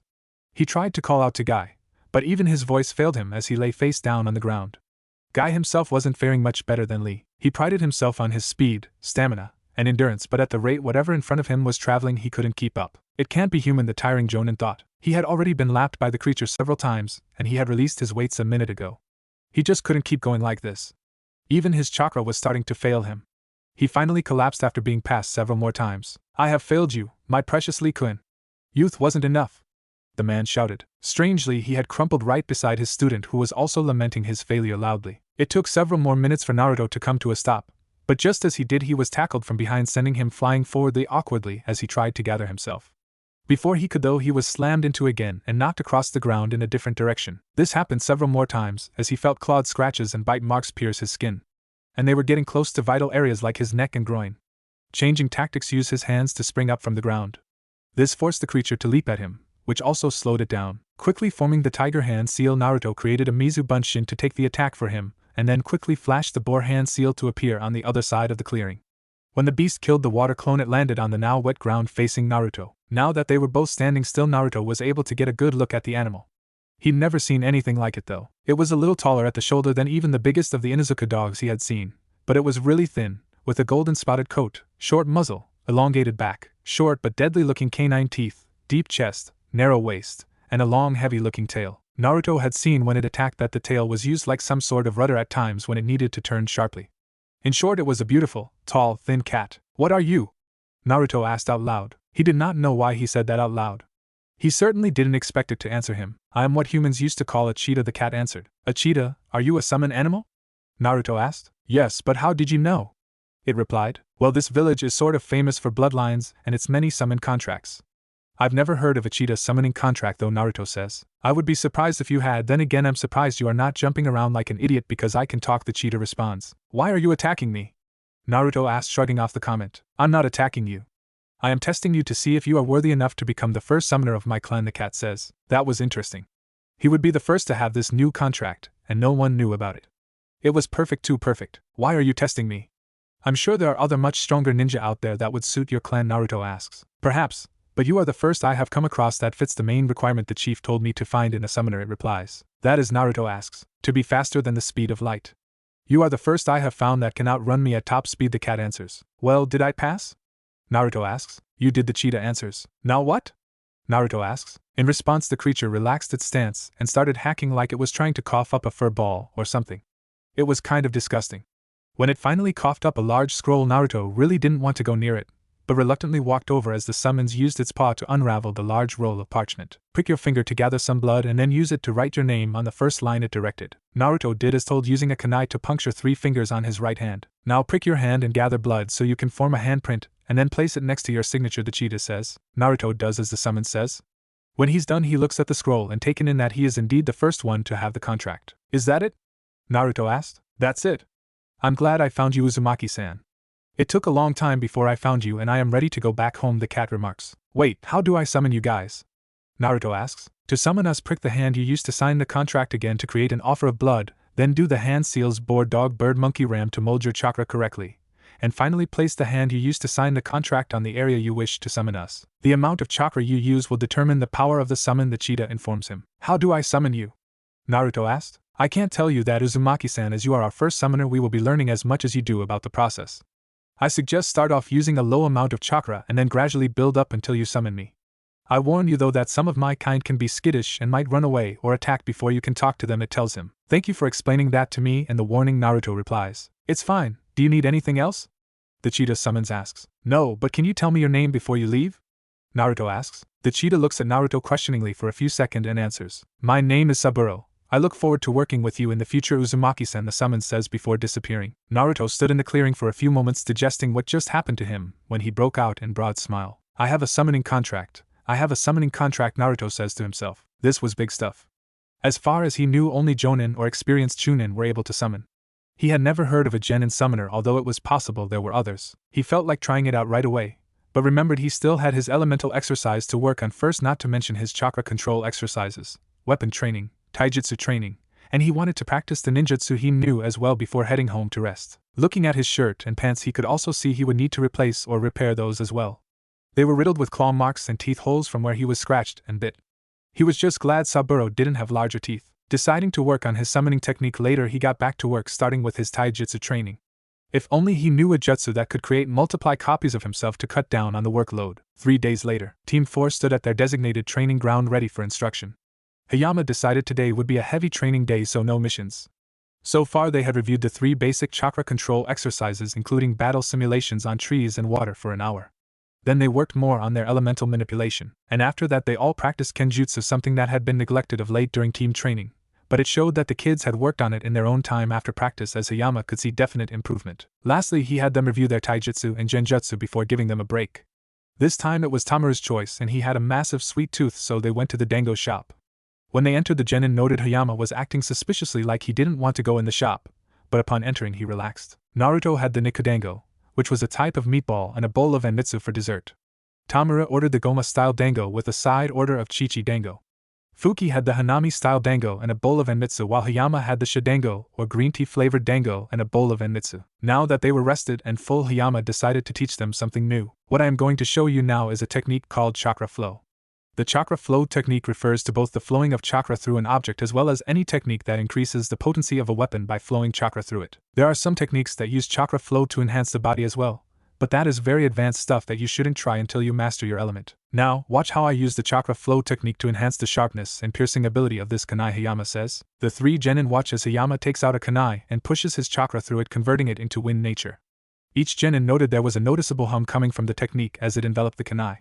When Hayama-sensei threw the weapon, the genin were practically in awe, as it not only punched a huge hole through one tree but several. Whoa! You've got to teach me that, sensei! Tamura shouted. Despite the volume of their teammate, Naruto and Fuki couldn't help but be equally excited. Now calm down. Tamura, this technique is perfect for wind users, but Fuki and Naruto, each element reacts differently to the use of this technique. I know that for earth users like Fuki, the technique hardens weapons or the body. IWA in particular uses chakra flow to harden their bodies until they are as hard as steel, but the same can be done for weapons, making it an ultimate defensive technique. Unfortunately, Naruto, I don't know what effect this may have with water nature, as none has been noted before. However, you also have wind nature like me and Tamaru. You could practice the technique using your wind nature, but without completing the leaf-cutting exercise with your wind chakra it will be very difficult for you, Hayama instructs. Naruto nodded at the information. I'll begin working on the leaf-cutting exercise first, sensei. But if you could also give me the second step of water manipulation, I would like that as well, sensei, Naruto asks. Alright, why don't you go over to that tree and gather some leaves to begin practicing with while I start Tamaru and Fuki on the chakra flow technique, Hayama orders. Naruto nods and heads off to begin practicing. It was half an hour later before Hayama caught up with him. When Hayama looked at Naruto's progress, he noted that he had already managed to produce notable cuts on the sides of the leaf. Good job, Naruto-kun. It looks like it won't take you long to get this down either, Hayama praises. Thank you, sensei. For some reason this feels a lot easier than when I worked on the first stage of water manipulation, Naruto says. Hayama nodded at the information. It would seem Naruto had a more powerful connection to the wind than he initially thought. Do you want me to give you the second step to water manipulation, or do you want to continue working on leaf cutting? Hayama asks. In response, Naruto stops what he is doing and sets the pile of leaves aside as he stands up. The second step of water manipulation, as I understand it, is to manipulate the flow of water in a lake by making it turn clockwise around you, creating a whirlpool, Hayama informs the young teen. Thank you, sensei. I think I'll continue to work on the leaf-cutting exercise first before trying it, Naruto says. Hayama nodded and says, alright, if you need my help I'll be with Tamaru and Fuki. But before I go I wanted to give you this. It's a scroll on a C-rank water technique called Suetun, Mizurappa. It is considered a basic technique of water manipulation, and very versatile, having many variations. The hand seals are dragon tiger hair, Hayama directs. Naruto takes the scroll and thanks his sensei again before going back to work on the leaf-cutting exercise. He really wanted to learn the chakra flow technique as it was obviously very powerful, practical, and useful. He also wanted to try it with his water release. Several days later, Team 4 was still working on learning chakra flow.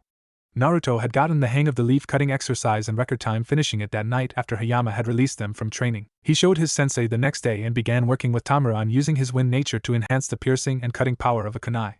Fuki was also working hard on strengthening a kunai with her earth nature chakra. This was made more difficult by Hayama not knowing how to help her, although he was able to ask another Jonin friend of his for tips that would help her. By Friday afternoon, each genin could coat a kunai with their chakra, but were still working on prolonging and strengthening the effects of using chakra flow. Naruto and Tamura, as usual, were competing fiercely against each other, but Hayama made sure to keep their competition friendly and productive. He reminded all of them that this was something most shinobi didn't try until after they became chunin, if not jonin. Naruto had also started on the second water manipulation technique, but now that he was splitting his time between both wind manipulation and water, his progress had slowed some. It also made it hard to work on his other training, most notably in extending his usage of his bloodline technique. The odd thing was, the better his wind manipulation became, the more explosive he felt when using it in his takeoff. He had also slacked off some on his summon training, not that he minded. He was having trouble summoning something other than cubs. A couple of times he got what he learned were termed sibling groups. Young cheetahs considered old enough to be on their own, but would stay with their siblings for a while until striking out on their own. He also learned that even the cheetahs that didn't talk were very vocal and expressive, with a somewhat complex method of communication that gave them a great social system despite sometimes living far distances from one another. Unfortunately, all this training meant he had little time for anything else, including friends. If it wasn't during team time, he would often disappear before Tamura or Fuki had a chance to ask him anything. His behavior was a bit alarming to his sensei, but he saw how hard the blonde worked during team training, so he figured he was probably doing some on his own time. Hayama decided he would look into though if it continued too much longer. He didn't want the kid to burn out like so many talented kids before him. Burnout was an especially troublesome issue for ninjas. That could wait, because now Team 4 was standing in front of the Hokage ready to receive their second C-rank mission. Shirokuma-san, I hear you are requesting another C-rank for your team, the Hokage asks. Yes, Hokage-sama. Thanks to Naruto, the last one ended before it could really begin, and I don't feel they got enough experience. I was hoping we could receive another one close to the village, Hayama replies. Irika, do we have a C-rank mission available that is near the village? He asked. No, Hokage-sama. Most of the C-ranks have already been distributed to the more experienced genin teams. There are 3 available. One is a protection mission to Wave, another is a bandit elimination near Tanzaka-gai, and the last actually this is nearby, just half a mile or so outside the village. A family is being terrorized by a large bear and they are requesting a team to kill it, Irika says. We'll take the last one, Hayama says. Very well, here's the mission request scroll. Good luck on your mission, Team 4, the Hokage says. Team 4 bows to the elderly leader, and then leaves, passing by a drunk old man who really reeked of booze, even to Fuki and Tamura, whose noses were the least sensitive. Team 4 quickly took their leave, glad to get away from the drunk, and pitted the team that got saddled with that old man. 2 days later, Team 4 was once again returning from a successful and quick mission. Hayama basically stood and watched as his genin made short work of the rogue bear. Funny thing was, it turned out to be a summons, and they chose Fuki, whom incapacitated the bear with an earth chakra infused punch to its head, to be their new summoner. Hayama couldn't be prouder of his team with how fast they were progressing. Actually, it was starting to become a little ridiculous. He now had a genin summoner, something that hadn't happened since the Sannin. He heard the Chunin exam was being held in Konoha this year. He was strongly considering nominating his team, but he really wanted them to wait a full year before reaching for a promotion. Meanwhile, the genin were talking among themselves. More accurately, Tamura was pestering Fuki about how come the bears chose her. Of course, Fuki didn't answer him and merely smirked at his frustration. She proudly displayed the summoning tattoo on her bicep that she received from the bear that was the holder of the contract. Not getting what he wanted from Fuki, Tamura turned to Naruto, hoping he would share in his frustration. Can you believe those stupid bears chose Fuki over me or you? He shouted. Let it go, Tamura. The bears told us why they chose Fuki, plus after the way she knocked out that other one, I think they were afraid she'd do the same to them, Naruto joked. This didn't lessen Tamura's jealousy or anger at all. Come on, Naruto, you know I would be a better summoner than Fuki. I can just imagine summoning one of this big brutes to rip apart some bad guy while I rescue the princess and save the country. He would do anything I wanted him to, and then I would become Hokage, because they would recognize my strength, Tamura rants. Naruto just let him go on his rant as they walked on. He did steal glances at Fuki, who was also ignoring Tamura, who was now talking about how he would get a summon much cooler than stupid old bears. Fuki's strength had greatly surprised him. He didn't know she was that strong or able to pull off whatever move that was she pulled on the bear. It made him realize that maybe he had started to discount his own teammates' abilities. Hayama-sensei was obviously a very strong shinobi and a good teacher to have gotten them as far as he had in such a short amount of time. Fuki could punch out a bear and showed great control with her Doton techniques. Even Tamura, despite being somewhat childish, displayed a startling amount of cunning and battlefield tactics, plus a quick mind in the battle against the raging bear. Naruto really felt lucky to be a part of this team. It was starting to feel like family. Hey Fuki, Naruto said, catching the girl's attention. Maybe you shouldn't tell anyone you have a summon contract yet, Naruto says. Fuki and Tamura looked at his quizzically, as did Hayama, as he was curious about why a genin would consider hiding such a potentially powerful technique instead of bragging their asses off. Why? Fuki asked. Naruto's response wasn't verbal. Instead, he stopped, gathered chakra into his right hand, used the proper hand seals, and then slammed his hand on the ground in front of him. Kuchio's no jutsu, Naruto called out. In front of Naruto sat a cheetah cub a few months old. Naruto had purposely summoned him, because he liked his coloring, which was white and black with amber eyes. He also liked that the cub had a serious personality despite still being young. Naruto-sama, why have you summoned me? Questioned the cub. Sorry for you. I was showing my team that I could summon you guys. Naruto explains. Do you have any meat? Fuyu asked. No, not on me, but I'll summon you again when I get home, okay? Naruto asked. Sure, Naruto-sama, the cub said before poofing back to the grasslands. Naruto, what was that? Hayama asked. I can summon the cheetah clan, Hayama-sensei, Naruto responds. Since when? Tamura butted in. About 5 days ago, Naruto answers. Why didn't you tell us? Fuki asked. I didn't want anyone to know, Naruto says truthfully. Why? Hayama asked. Because, when people don't know you can do things, they will underestimate you and think you are weak. If an enemy thinks you are weak, then they will underestimate you and give you the advantage in a fight. I learned that keeping the full extent of your ability secret makes people underestimate you and makes things easier, Naruto explains. Hayama nodded. It was fairly good reasoning, too good for a rookie genin. Naruto was still as much a mystery now as he was when he first received the team. Can you summon anything bigger than Fuyu? Hayama asked. Sometimes, but I can't do it consistently yet, Naruto answers truthfully. Okay, Naruto, well, summoning is a very powerful and rare technique. Not just everyone gets a contract, as the summon clans tend to be picky about who they let summon them. That said, if you want to keep yours a secret for now, I won't report it to the Hokage, but I suggest you tell him at some point, Hayama responds seriously. Hi sensei. Fuki, it's your choice on if you want people to know you are a summoner yet. I have to admit, part of why I am allowing Naruto to keep his a secret is because people will target you if they find out you have contract, thinking they can take it for themselves. If you want some time to think about it, I can hold off on reporting it to Hokage-sama for a few days, Hayama tells her. Fuki nodded. Thank you, sensei. I would like some time to think about it, and maybe ask the bears what they think. Very well. Now Tamura, that means you can't blurt it out, or tell anyone about this. I need you to respect your teammates' wishes, Hayama orders. Hi sensei, but it's not fair. Why am I the only one without a summon contract? Tamura shouted. If it makes you feel any better, Tamura-kun, I don't have a summon contract, Hayama says. Thanks sensei. But it really doesn't help, Tamura responds. Team 4 made good time running back to the village, arriving a little after 3:30 in the afternoon. When they arrived at the Hokage Tower, they were sent right and only to find Team 7 plus the drunk they had passed after receiving their mission. Hokage-sama, should we come back later? Hayama asked. I told my secretary to let you in, Hayama. I take it the mission was a success, the Hokage responds. Yes, Hokage-sama. My team took care of Mrs. Sasaki's bear trouble with no problem, Hayama says, handing the Hokage the signed mission request with payment inside. Good, good. Now I have called you in here because the mission Team 7 recently went on was a sham. The client here lied on his mission request form. It seems he's being targeted for assassination by a very rich individual with connections to the criminal underground named Gato. Gato has hired ninja to kill Tazuna, and Team 7 was able to subdue 2 Chunin-level missing nin that attempted to carry out the assassination. After questioning Tazuna-san and finding out the truth, they decided to abandon the mission and return to Konoha. Tazuna decided to return with them and plead his case, asking for another chance. He has agreed to pay a penalty for his deception and refiled his request with the proper ranking. Payment is to be deferred until such time as he or his village are able to, with a grace period of 1 year. Your team is being told this because I would like for Team 4 to go with Team 7 and finish this mission. Do you accept this mission? The Hokage asks. Hayama knew his team could handle this mission, and if things went bad, he and Kakashi were not made Jonin for novelty.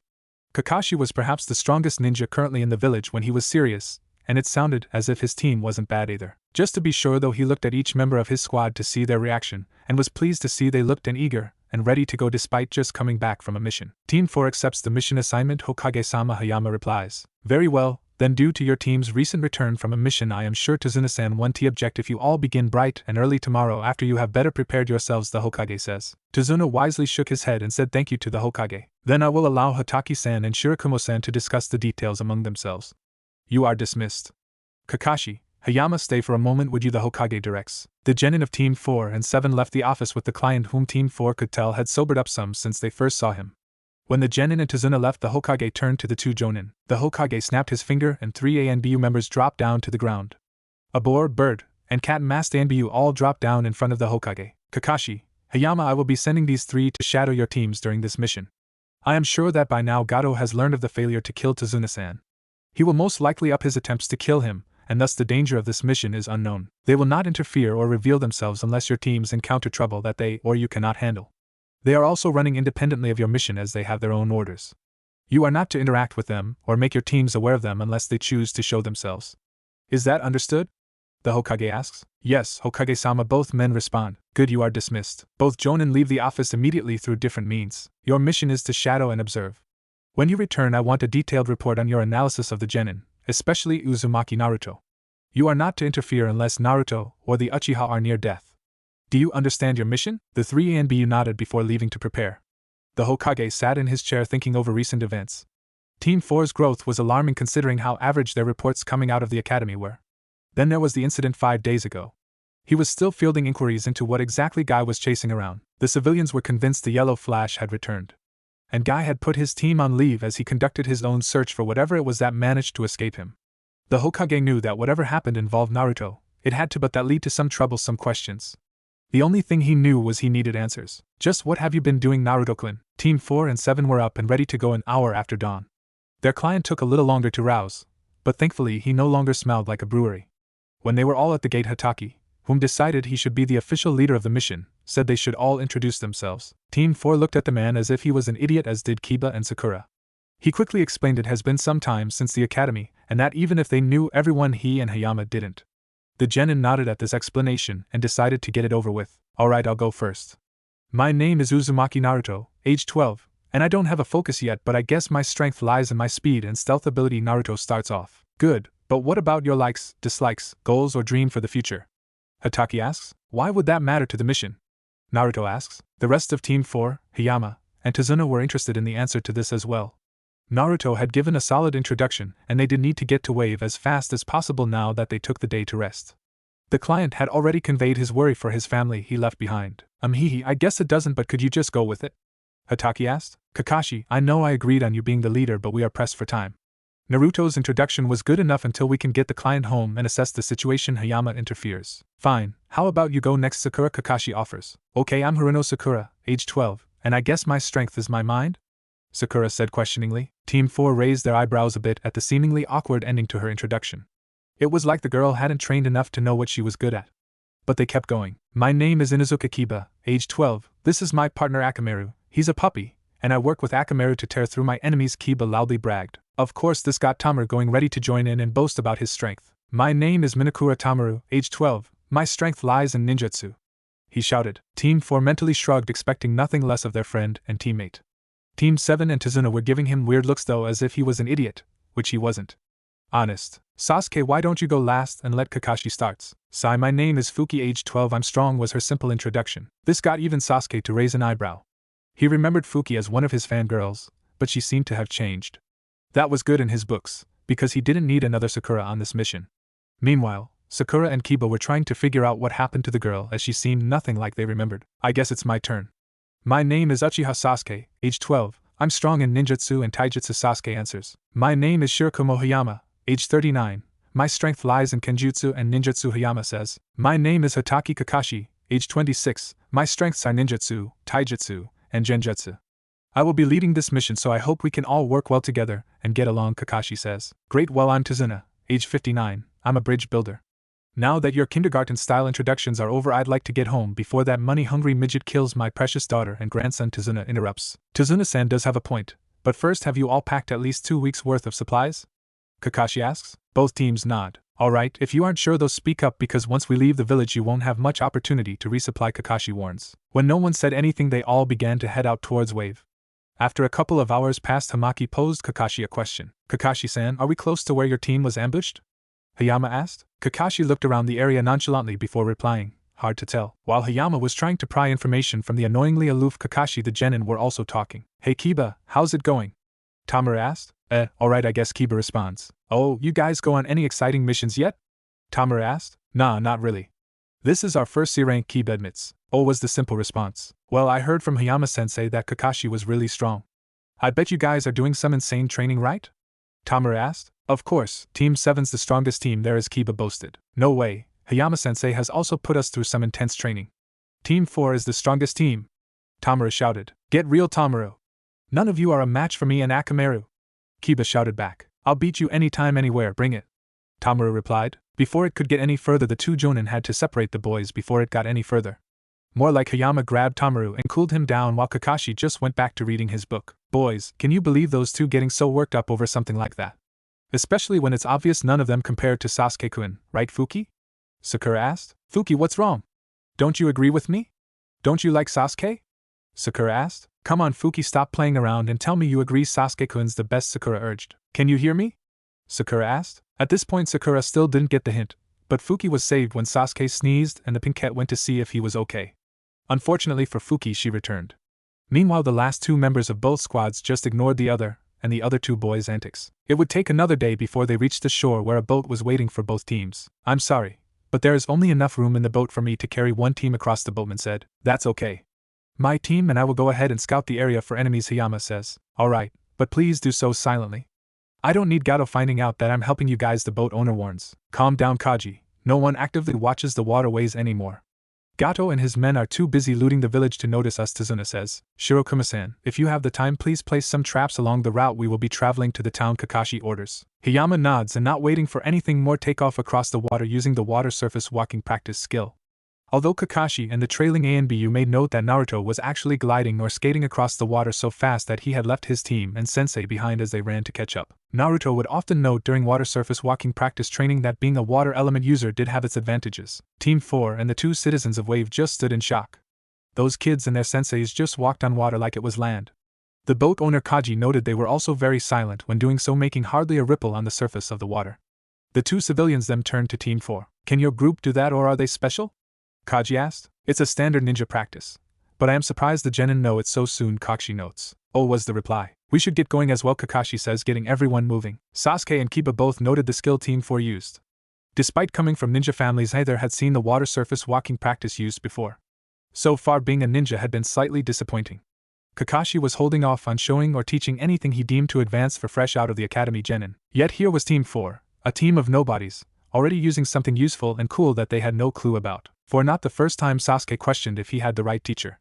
Unknown to him, Kiba was also questioning their sensei, but not just because of what he saw Team 4 do. His questioning had more to do with what his mother and sister told him of their genin days. Sparring with Sasuke every other day was getting boring, and the only other thing they were practicing was teamwork and the basics, or what Kakashi considered the basics. He hadn't said anything to his mother or sister about it yet, but if things didn't change he would after this mission. For Sakura, everything was great, and she had no problems except for getting a seat in the boat next to Sasuke, which she did. But she did take note of what Team 4 did as well, hoping to learn it later on. It took almost an hour for Team 7 to make it across the channel as the boat user refused to use the motor to get them there. Seeing the bride and village was cool though. It did seem weird that upon dropping them off, the boat user then used his motor. With Kaji gone, they turned to look for Team 4, but Team 4 found them instead walking out of the forested area to greet them. I take it the boat ride went well? Hayama asked. Kakashi nodded and asked, what of your team? Were you able to successfully scout ahead? Hi, no enemy presence detected so far. I did feel like we were being watched though, Hayama reports. Alright, we'll head for the client's house. Let's move out in a diamond formation with Naruto and Sasuke in front, Kakashi orders. They quickly got into formation and walked the path to the village. They didn't get far before Naruto flashed out of sight, and the next thing they knew, a teen in a Kiri Hunternin's mask bounded onto the road and dashed off into the trees on the opposite side. Naruto was only a step behind, showing his speed as both teens were quickly lost in the foliage, fighting at a fast pace. Sensei! Tamaru shouted. Hold formation, Tamaru. Naruto can handle it. If he needs help he'll come back, Hayama orders. Are you sure, Hayama? I can send Kiba or Sasuke after him? Kakashi questioned. Before he could respond, both teams were forced to duck as a giant cleaver-shaped object tore through the area and embedded itself in a tree. Both teams were back on their feet, quickly surrounding Tazuna, who was also now on his feet. Kakashi and Hayama recognized the guy standing on the embedded weapon. Oh my, you are Momochi Zabuza, missing Nin from the village of the Hidden Mist? Kakashi says. Kakashi knew this would be a tough fight if he didn't use his hidden gift. I'm guessing you are Kakashi, the Sharingan user. I'm sorry, but I'll need you to hand over the geezer, Zabuza states. Is that guy serious? Can't he see he's outnumbered 7-1? Tamaru asks out loud. Tamaru, this guy is out of your leagues. He's a former member of the 7 Swordsmen of Kiri. They were said to be even stronger than their ANBU before most of them were killed or went rogue, becoming missing Nin, Hayama states quickly. I see you have heard of me then, Zabuza states. Kakashi moves his head protector to its intended resting place on his forehead, revealing the red eye of an active and mature Sharingan. Sasuke stared hard at his sensei, wondering how he had something that was only supposed to be utilized by select members of his clan, the Uchiha. He knew it wasn't time for asking question, but he filed it away for later when he would. I'm honored that I can see the Sharingan that I've heard about. When I was in the hidden village of the Mist Assassination Squad, your information was listed in the bingo book I carried asking for your capture. It also noted this: the man who copied more than 1,000 techniques. Kakashi the copy ninja, Zabuza says. Kakashi says nothing as he and Zabuza tried to stare each other down. What? Kakashi-sensei was that great of a ninja? Sakura questioned. Sasuke continued with his earlier thoughts, though No also wondered if perhaps Kakashi was an Uchiha somehow that survived the massacre.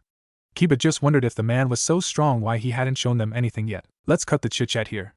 I have to kill that geezer right away, Zabuza says, preparing to fight. When he says this, the genin instantly surround Tazuna to cover any potential areas of attack except for an area behind the old drunk. They were mostly covering the front and sides since they were sure any attack would come from the front, as there was no way this ninja could get behind them with Kakashi and Hayama present. Hayama, stay with the kids and protect the client.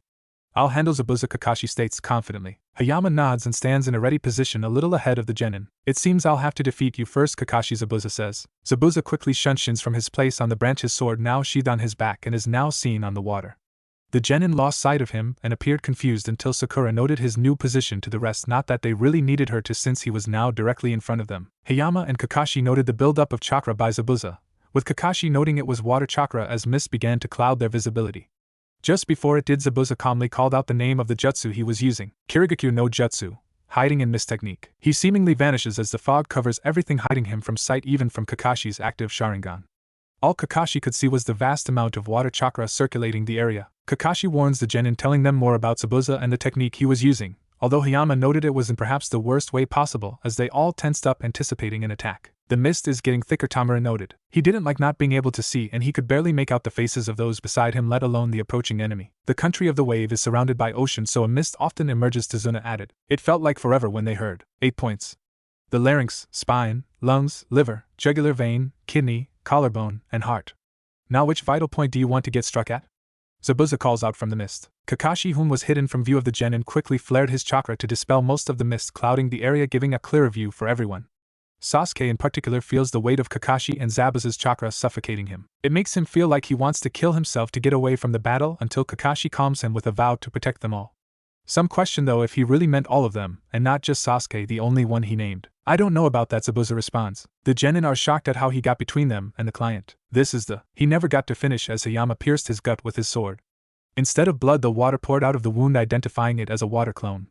He would know that technique anywhere after witnessing Naruto use it in the spars they held once a week. Behind you, sensei, Tamura called out. When Hayama looked behind him, he saw Zabuza already in mid-swing to tear him in half. That was when Kakashi appeared as he shoved a kunai through the gut, only for water to spill out of the wound. Only for the real Zabuza to now appear behind him. He had to immediately use a Kiri Shunshin to teleport away as Hayama threw a wind-enhanced kunai at his chest that would have killed him instantly. When Zabuza reappeared, he was now standing on top of the water back in front of the group. A second later, his accomplice also showed up, breathing heavily with visible bruising and cuts on their bodies and arms, although their face was still covered by a mask. It was in this moment Naruto also rejoined the group with similar cuts and bruising visible not just to his body, but also his face, even though the Jonin and Zabuza noted that they seemed to be slowly healing on their own as the bruising was fading and the cuts slowly sealing up. Naruto, what happened? Hayama asked. The presence I felt earlier when we were scouting was the masked teen over there. When I found him in the bushes, he seemed to be waiting for some signal. Sensei, he's really fast and uses some weird ice jutsu I've never heard of before, Naruto responds. Ice jutsu, both Jonin thought. Meanwhile, Zabuza was also talking to his accomplice. Haku, what happened? And why is that blonde brat still alive? Zabuza demanded. I'm sorry, Zabuza-sama. He caught me by surprise and he was too fast. I couldn't use most of my jutsu as he never gave me a chance. I managed to get away using Shunshin, but there's something strange about that boy, Zabuza-sama. He nearly caught me trying to get back to you and I had to use my bloodline to stop him before I finally got away, Haku reports. The three men never took their eyes off one another as they were given the reports. What they heard changed everything. Zabuza knew he had to retreat while both Jonin felt the need to retreat and regroup. Zabuza, being impatient, made the first move. It seems things aren't in my favor. You win this round, Konoha, but I'll be back for the geezer, Zabuza warns. What makes you think we'll just let you leave? Kakashi questioned. I don't, was the reply. Zabuza quickly went through the hand seals. Tiger, ox, monkey, rabbit, ram, boar, ox, horse, monkey, tiger, dog, tiger, snake, tiger, ox, monkey, rabbit, bird. Suetun, Daibakufu no Jutsu, water release. Great waterfall technique, Zabuza called out. A towering wave of water crashed down in front of the teams, forcing them to jump up into the trees. Hayama, knowing Tazuna would need help, grabbed onto him and did the same. When the water receded, both Kirinin were gone, leaving the teams and Tazuna alone. They all jumped down, with Hayama once again helping Tazuna. Hataki-san, you should cover your eye before you suffer from chakra exhaustion. We don't have a medic that can properly take care of you out here, Hayama warned. Ma, it's already taken care of. We should get moving to the client's house. Tazuna-san, if you will take us to your home.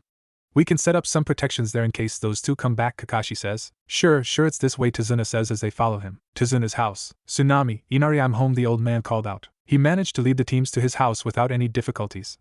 It seems Zabuza and his masked accomplice had truly left them alone for now. The Jonin knew he would be back, and probably with extra help. Father, is that you? A woman called out. Yes, come greet the super ninja that will be protecting us, Tazuna calls back. When the woman did come out to greet the teams, Hayama found her to be very attractive, while Kakashi seemingly ignored her, but was also eyeing their client's daughter. She stood before the teams and thanked them for protecting her father, which both teams waved off. Then Tazuna noticed something. Tsunami-chan, where is Inari? He asked. Before she could answer, a dark-haired little boy wearing a white and blue bucket hat and blue overalls walked out. It was noted by everyone how the boy purposely kept his back or side to the teams, not acknowledging them in the least. Why are they here? Inari asked curtly. These are the super ninja I hired to protect us, Inari. Say hi to them, Tazuna responds. Why? They're all going to die anyway, the boy retorts. Inari. Tsunami shouted. I'm going to watch the ocean, the little boy announced before leaving. Both teams stood watching as the kid took off, probably to his room. I'm sorry, please forgive my son. He's just going through a rough time, Tsunami apologizes. It's fine, Tsunami-san, you don't have to apologize, Hayama assures the mother. Meanwhile, the genin seemed unaffected by the rant, but each had their own thoughts on the kid. Most notably Naruto, whom could feel the sorrow rolling off the kid. He had always been able to sense negative emotions, but lately it seemed he was able to notice more than just anger and hatred. Still, he didn't want to interfere with whatever the kid had going on. His troubles were his, and he knew there was only one way to really change a person, and it wasn't by talking or yelling at them. It's been a long day. I think we should all take the time to rest, Kakashi says. Hayama wasn't one to disagree, although he did think they should at least set up a guard schedule. But one night wouldn't hurt anything. Tsunami-chan, would you show them to the guest rooms? Tazuna asked his daughter. Hi, right this way please, Tsunami offers. The teams follow the mother and set up their bedding in the rooms.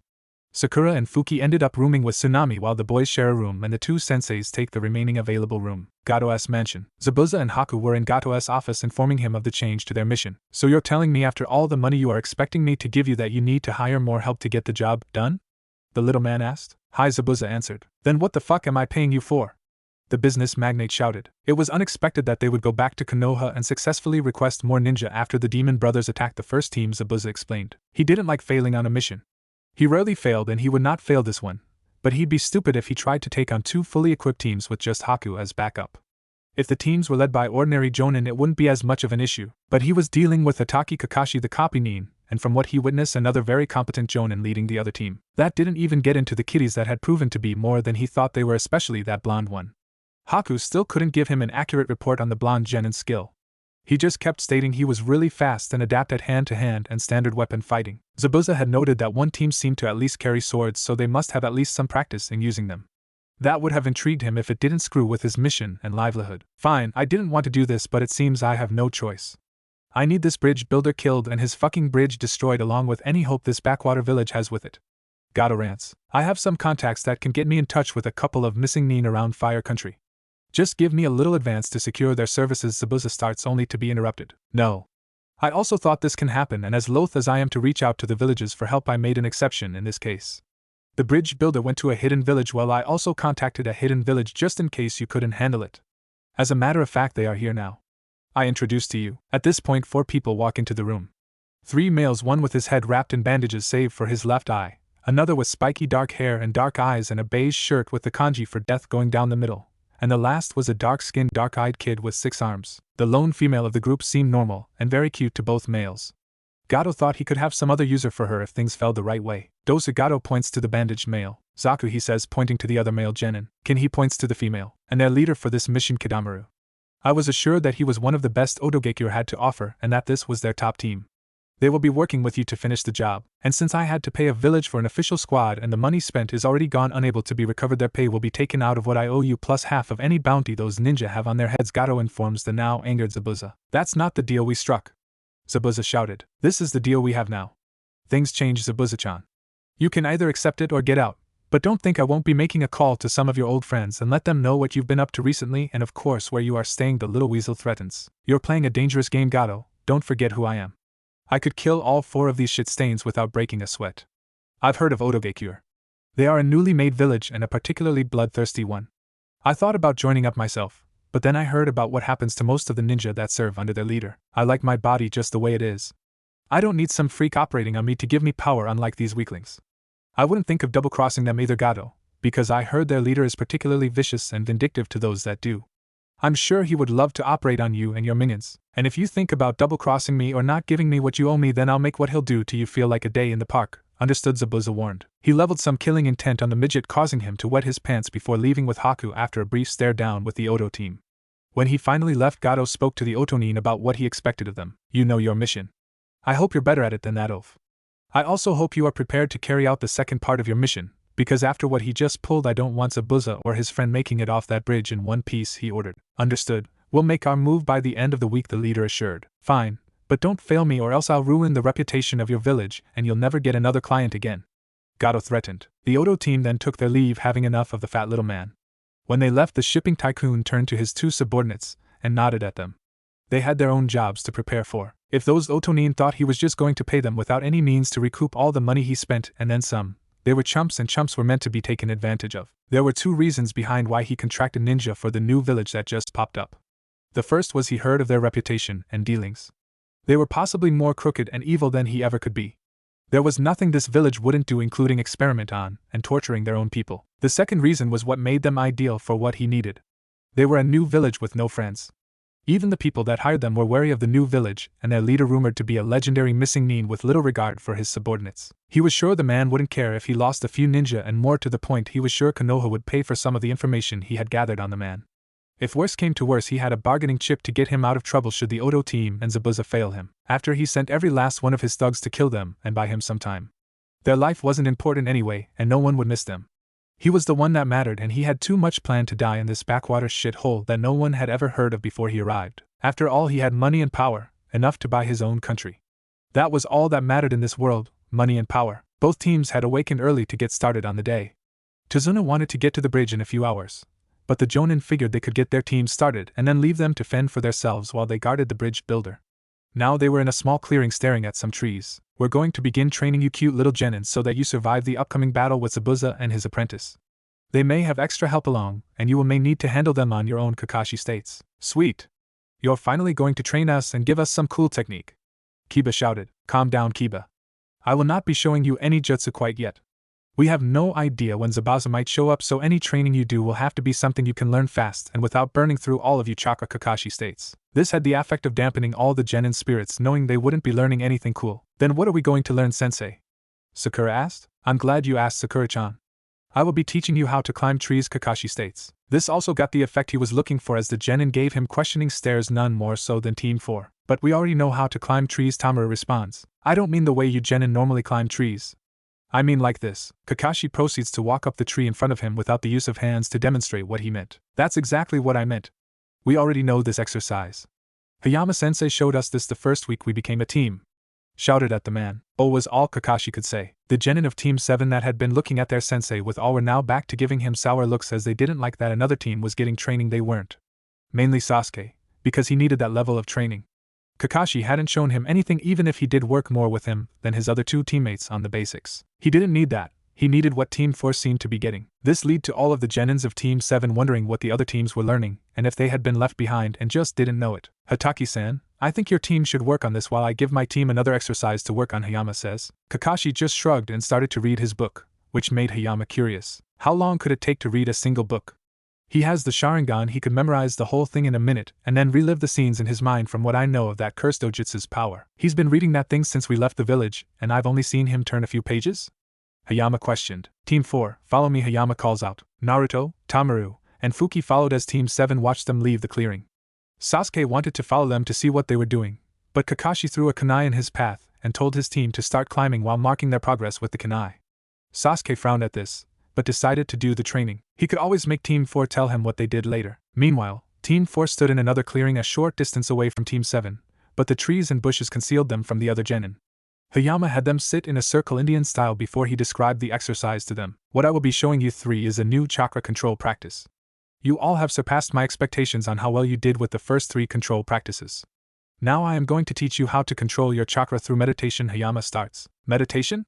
Tamura questioned. Meditation is a practice in which an individual trains the mind and or induces a mode of consciousness to realize some benefit. Hayama lectures. Mode of consciousness?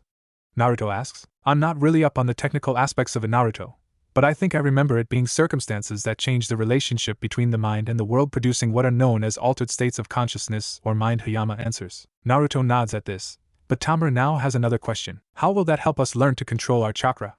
He asked. Good question. There are many different kinds of meditation and many different techniques and goals or objectives. Some use meditation simply as a way to relax, some use it to develop their compassion, patience, love, among other things, and more advanced far-reaching goals like sustained single-pointed concentration, single-pointed analysis, or an indestructible sense of well-being in any situation. What we will be using it for is to build up your chakra. Hayama answers. How do we do that, sensei? Fuki asked. I do not, as I said before, know the actual techniques and mechanisms behind traditional meditation. There are books in the library you can check out when we get home if you are really interested in the subject.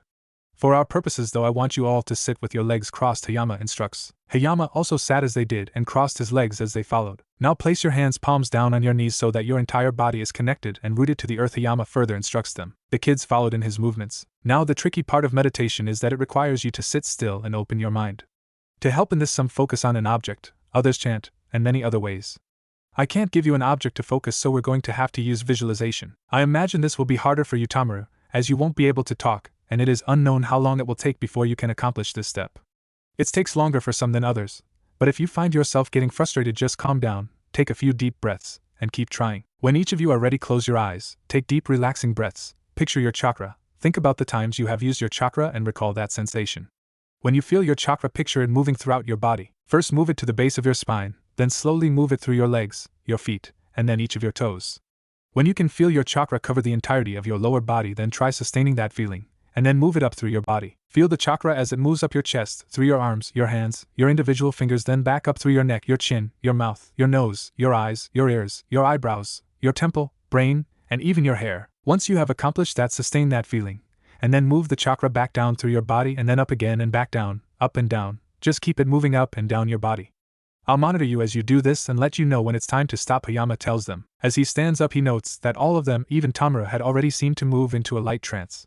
He moves towards a tree and leans against it as he waits. Your team finished already, Kakashi? Hayama asked out loud, but low enough to not disturb his team. When Kakashi made his way through the trees and foliage to stand next to the tree beside him, Hayama noted he was no longer reading his book. Sakura-chan has already figured it out. It seems she has a natural ability with chakra control, but I suggested she keep doing it to build on her low reserves. The other two will probably take most of the week to get it down considering the limitations we have on training time, Kakashi responds. Hayama nods at this. They were both worried about when the next attack would come. Naruto's fight with the accomplice seemed to be the toughest fight, and he had recovered quickly enough. Their fight with Zabuza had been little more than a spat, each of them probing the other to find out their skill level and ability. It hadn't been enough to get an accurate reading, but for Jonin of their caliber and experience it was enough. So far the Jonin were their advantage, as Zabuza probably couldn't get a good enough read on any of them with his focus split between the two of them. Unfortunately, they couldn't count on the Jonin's help, and they didn't want to send any of them against the apprentice either if they could help it. Both men focused on the three Jonin of Team 4 and noted the varying levels of concentration. Naruto seemed to be the most adept at it, like he had already had some practice with meditation. Fuki had seemed to be only slightly struggling, while Tamura, as expecting, was finding it difficult to relax and focus, as he was the most energetic and wild of the trio, even though something told Hayama Naruto could be even crazier in the right or wrong circumstances. Why are you here, Kakashi? Hayama asked. I just wanted to see what your team was working on. This is a little too advanced for Jonin, isn't it? Kakashi returned. I only pushed them as far as they are capable of going. Like all Jonin, they were very raw when I received them, but they've worked hard and pushed themselves to learn at a rate I haven't seen since the last war. I tried once to hold them back and stall their progress a little, but they didn't let me, Hayama answers. Didn't let you? Kakashi questioned. Nope, I told them if each of them completed a scroll full of the standard Jonin chakra control to my satisfaction, that only then would I teach them more, Hayama says. Kakashi didn't respond, just waited for the older man to finish. When he learned of their teams being paired up for this mission, he had sought out some friends to give him a little information on Team 4's Jonin. The man was someone he could respect, someone he was willing to bet his sensei would have respected, as well as he seemed to share in their belief of the team above mission and village above all mentality. Hayama was a man of sacrifice and duty. It took them less than a month before they had them all down, and a couple of weeks later they could even do them in combination. A truly remarkable team, and I feel lucky to be their sensei, Hayama finishes. Kakashi didn't agree with the man teaching Jonin such advanced material, but he could feel the pride the man had in his team. It reminded him once more of his sensei. He only wished he could feel the same about his team. Can you handle guarding Tazuna in an hour? Kakashi asked. Sure, I'll leave a clone behind to watch the kids until you take over. Hayama answers. Sounds good. I guess I should go do a little training myself. Admittedly, Zabuza got the drop on me. Without your assistance, I am not sure I could have chased him off like that, Kakashi says. It's to be expected. Those swordsmen as a group were nearly unbeatable before they fell apart. Even the weakest of them were a match for your average Jonin. Zabuza himself was somewhere in the middle, and he's been running around trying to avoid their hunter Nin for some time. If he was still a swordsman, I don't think either of us would have survived the confrontation as we are currently. Hayama responds. Kakashi nods. He didn't like it, but it was true. He had started slacking off on his training since he left ANBU, and admittedly even at his best he was still no match for his sensei or father. With a nod, Kakashi melted back into the surroundings, leaving to find his own area to train. His kids would be fine. They didn't need him to hold their hands doing such a simple exercise. Hayama watched the kids for an hour before creating a clone to watch over the kids while he guarded the client. When he came back a few hours before sunset, he found the kids pretty much as he left them. It seems they still hadn't accessed their chakra. Naruto and Fuki had seemed to manage the concentration and focus part of the meditation exercise at least, but Tamaru was still stuck at the starting line. He didn't expect any more of them. This wasn't something they would get in a week, or even a month. This was something people practiced their entire life.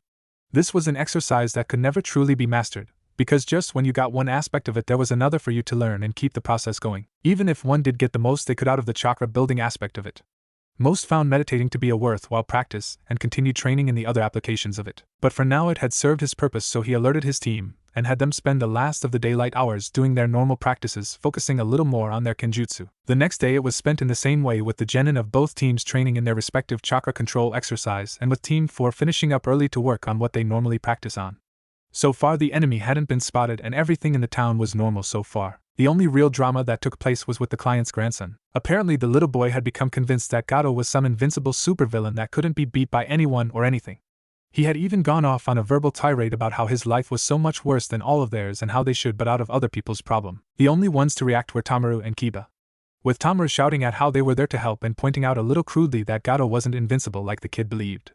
Kiba just growled and called him a weak little crybaby that was hiding behind his mother's legs where all crybabies like him belong. That comment earned Kiba a smack to the back of the head courtesy of Sakura, who agreed with both boys but thought they didn't need to pick on the kid. Of course Kiba didn't take lightly to the physical punishment as he then turned and growled at the girl, but to her credit Sakura didn't back down.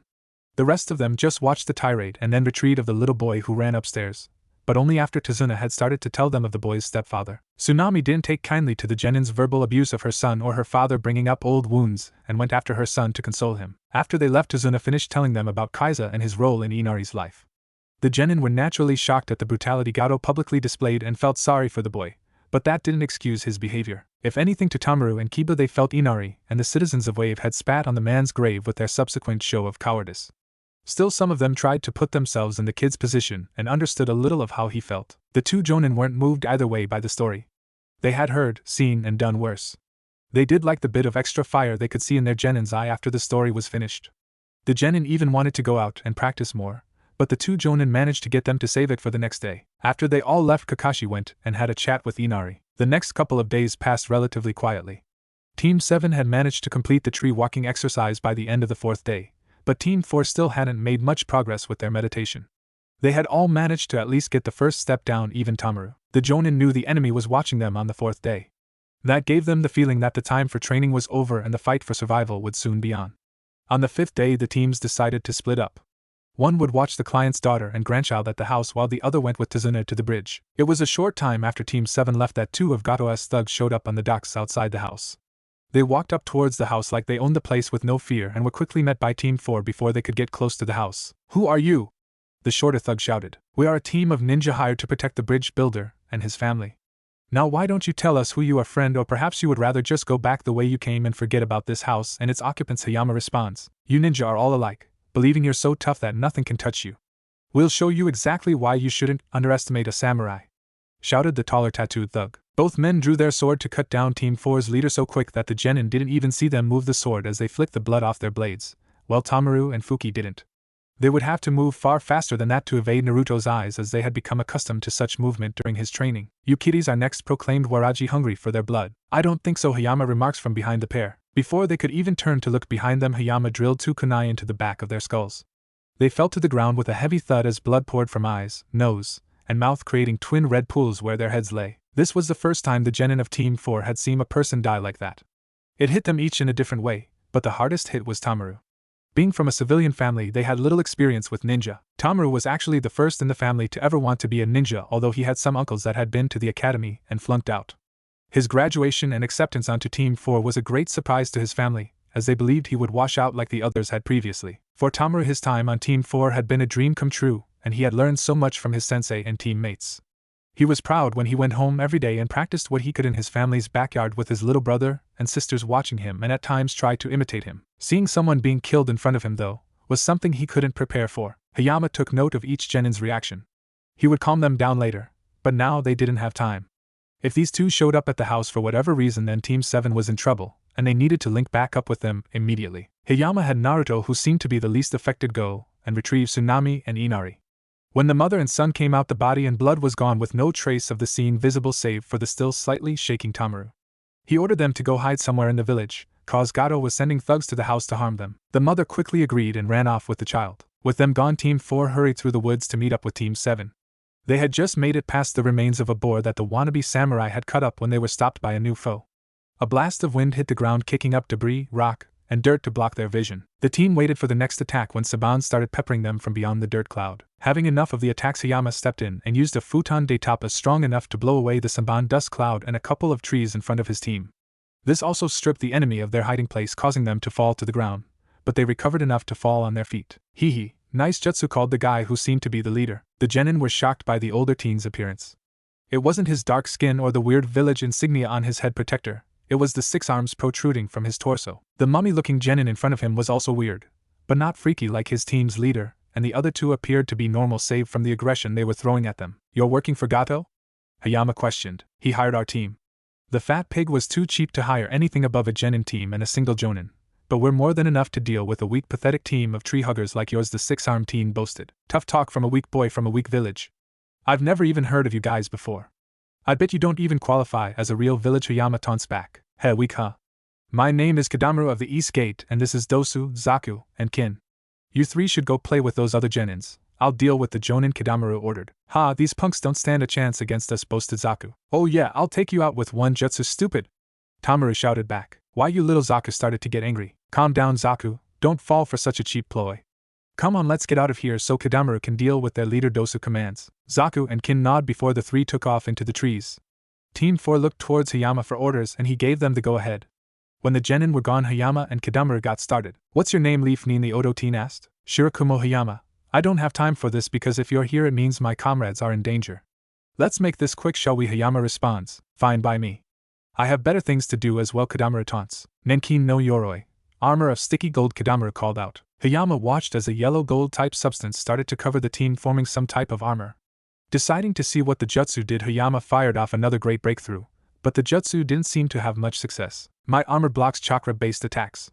A technique of that level won't work on me," the Odo teen boasted. "Maybe this will," Hayama said. Before the teen could properly react, Hayama unsheathed his blade and called out Shinken, vacuum sword. Gusts of wind flew at Kadamaru. Before he could do anything, he was sent flying back into a tree with serious force, causing the tree to actually break and fall over, pinning the teen. Kadamaru coughed up blood as he lay against the undamaged portion of the tree trunk. He focused and tried to get up, first using his extra limbs to remove the tree trunk from his legs and then trying to stand, but only barely managed. When he looked for the Konohanin, the only thing he found was the tip of a sword breaking through the armor, still covering his chest and piercing his lungs.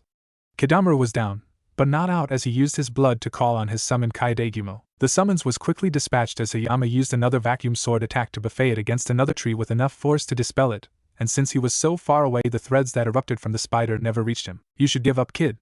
Take your team and go back home. You don't need to die today for a guy that's probably trying to find some way to recoup what he spent on you," Hayama offers. "Screw you, old man. Oto ninjas never quit on a job," Kadamaru retorted. Before anything else could be said, Kadamaru found himself crushed under the weight of several trees. Hayama had used his vacuum sword technique to cut down the trees surrounding them. He was sure the teen was out of the fight and decided to catch up with his team. "Stay put, kid. With any luck your team will be back soon to help dig you out of there," Hayama says before leaving. The muffled shouts of rage Kadamaru threw at him never reached his ears. Kadamaru would have used his curse seal and easily gotten out from under his wooden prison, but Orochimaru had warned him directly against using the curse seal. Orochimaru needed Konoha to forget about him for the upcoming invasion to work, and he couldn't have a cursed seal warrior revealing himself in the vicinity of any Konoha-nin, or his plans might be derailed.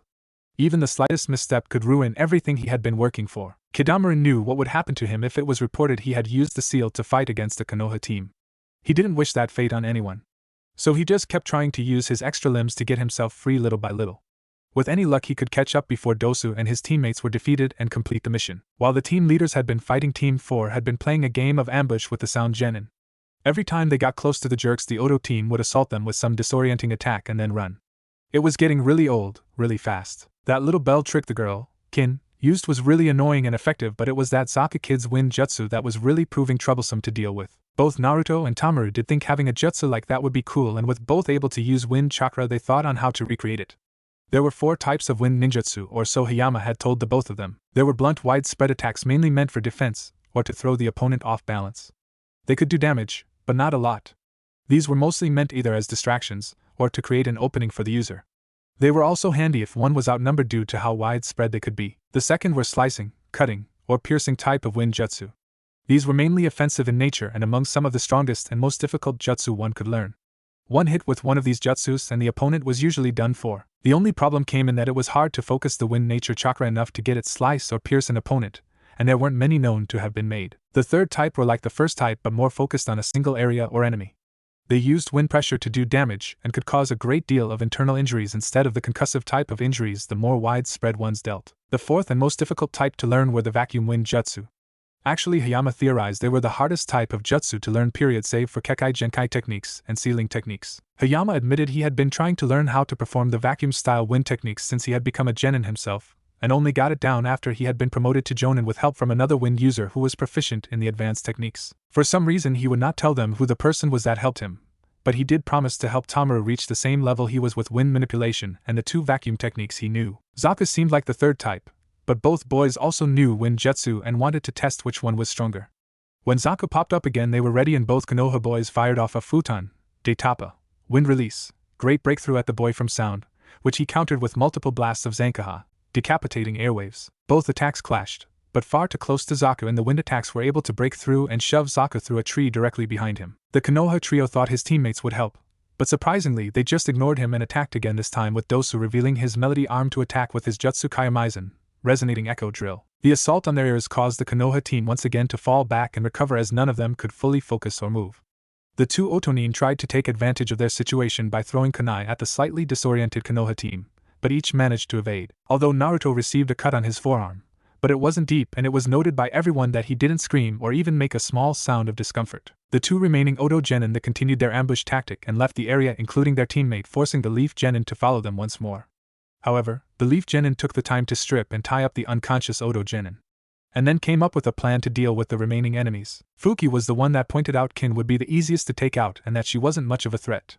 So far it had mostly been the 2 male Oto Genin that had attacked, while the girl peppered them with Saban and triggered her bell technique when they got too close. So Fuki wanted to focus on taking out Dosu, but Naruto had a plan to deal with them both. Catching up to the Oto Genin that had slowed down, it seems to lure them into chasing them. Team 4 moved faster like they were going to attack.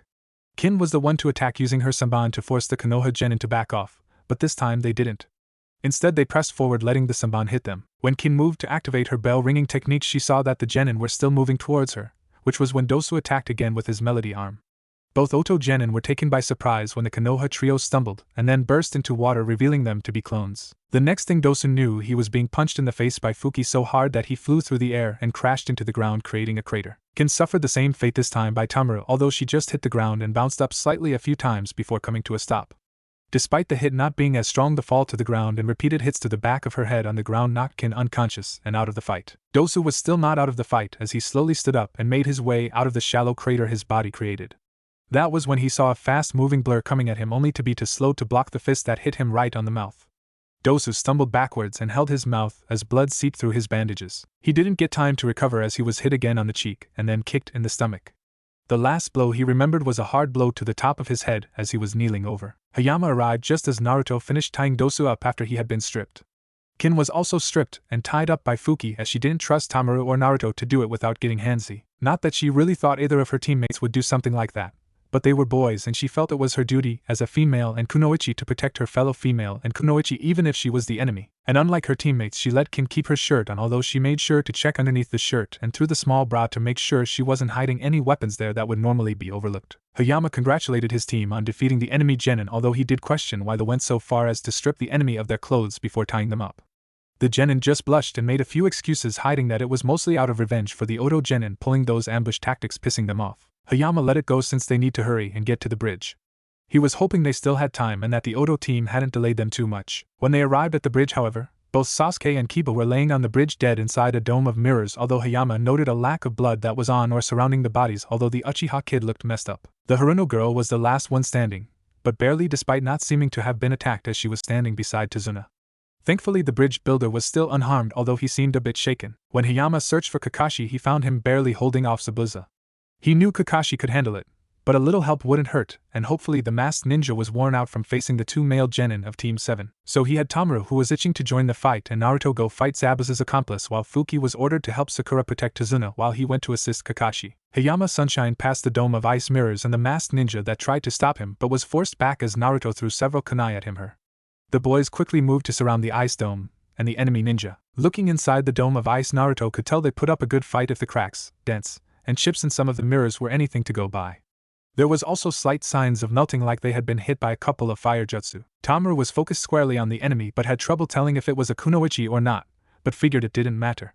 He needed to help Kiba and Sasuke, even though he never liked Sasuke or Kiba that much. They were Leaf Ninja, and as a future Hokage he would also look out for his comrades. "Who are you and why are you interfering?" the masked enemy asked. "We are here to protect Tazuna-san and help protect this bridge that will free this country from Gado's control. As for who we are, this is Naruto, and I am Tamaru, the next Hokage." Tamaru shouted, introducing them. Naruto sighed a bit, but nodded.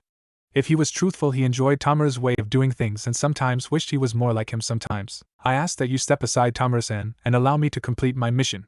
If you do, I promise no more harm will come to your friends or teammates," the masked nin offers. "Never. We won't allow Gado to ruin any more lives." Tamaru responds. "I think you should rethink the situation here. And what's your name?" Naruto asks. "My name is Haku," the masked enemy responds. "Wow, I kinda didn't think you would actually answer me. Anyway, Haku, you should see you are outnumbered. Even if you defeat the two of us, there is still our teammate plus Haruno-san guarding our client as well. Plus your leader isn't faring too well against Hataki-san and Hayama-sensei," Naruto states. Haku looked further down the bridge, and what the boy said was true.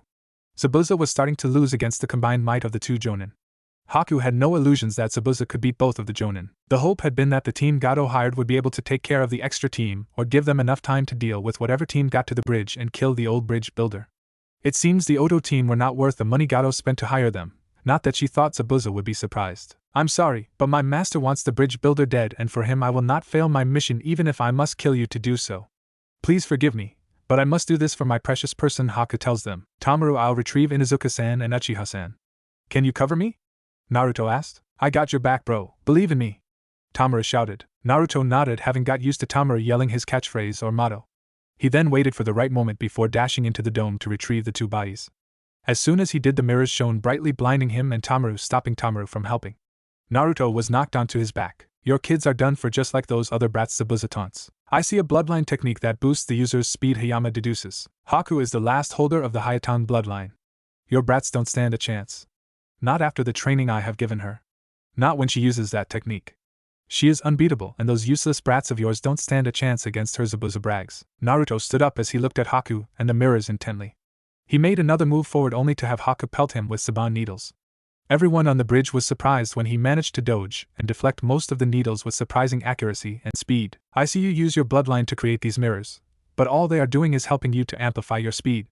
It's just you I am fighting and not a bunch of clones," Naruto analyzes. "Close, my mirrors reflect my speed, allowing me to travel at speeds close to the speed of light.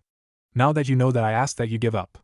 My technique is invincible, and you will only force me to stay my heart and kill you if I must," Haku says. "You have a pretty voice, Kunoichi-san, even when you threaten me," Naruto says. Everyone on the bridge falters hearing the unexpected compliment. "Naruto, you baka. Don't compliment the enemy. Kick her butt, cha. Avenge Sasuke-kun," Sakura shouted. Everyone just looked at the pink-haired Kunoichi and then back to the mirrors. "Not how I would say it, but it is time to get serious, Naruto. You and Tamaru need to think and find a way to destroy the mirrors," Hayama orders. "Come on, Naruto, let's do it," Tamaru shouted. "What the loudmouth," said Fuki adds. "Hey!" Tamaru shouts at her. "It seems I have no choice. You are fast, Haku-chan, but I am faster, Naruto states. Before the others on the bridge could ask what he was talking about, Naruto held the boar hand seal, and in less than a second he was standing beside Tazuna with the bodies of Kiba and Sasuke held on both shoulders. He quickly and unceremoniously dumped both boys on the cement floor of the bridge. This time everyone including Team 4 stood with jaws dropped. Well, what the hell was that? Sakura shouted for everyone. The others also wanted to know what the heck that was. Although Kakashi mistakenly thought the boy had recreated his father's techniques somehow. You should remove the needles from their bodies. Haku-chan only knocked them out, not kill them, Naruto says. He didn't have to say anything else to Sakura as she dove on Sasuke, removing all the needles she could find, and just like Naruto stated, he started to cough, indicating he was alive. Which made Sakura shout even louder and push him into her chest. This left Fuki to the task of removing the needles from Kiba and his puppy as they also coughed a bit, indicating they were okay. Naruto, seeing that he had been right, disappeared again, and when he reappeared he was back in front of the mirror Haku was in. Before she could move to another mirror, Naruto punched at it, but was surprised to find the mirror didn't break. He punched and kicked the mirror a few more times only to have nothing happen, so he disappeared again only to reappear outside the dome again. Standing beside him was Tamaru, and then Naruto. What was that? Tamaru questioned. I would also like to know that, Naruto-kun? Hayama interjects. As would I. Kakashi butts in. We don't have time for this, and I think I hear something at the other end of the bridge, Naruto states. Everyone turned their heads towards the end of the bridge as Zabuza let up a little on the fog to find Gato, and a small army of thugs standing smugly looking at the assembled ninja. With them was the team from Oto, also grinning at getting another shot at the Konoha team. Well, what do we have here? It seems like the terrible, ferocious, mighty demon of mist is nothing but a cute little devil now, isn't he, boys? Gato says confidently from in front of his men. What's the meaning of this, Gato? Zabuza questioned the midget. What do you think? You ninja are way too expensive.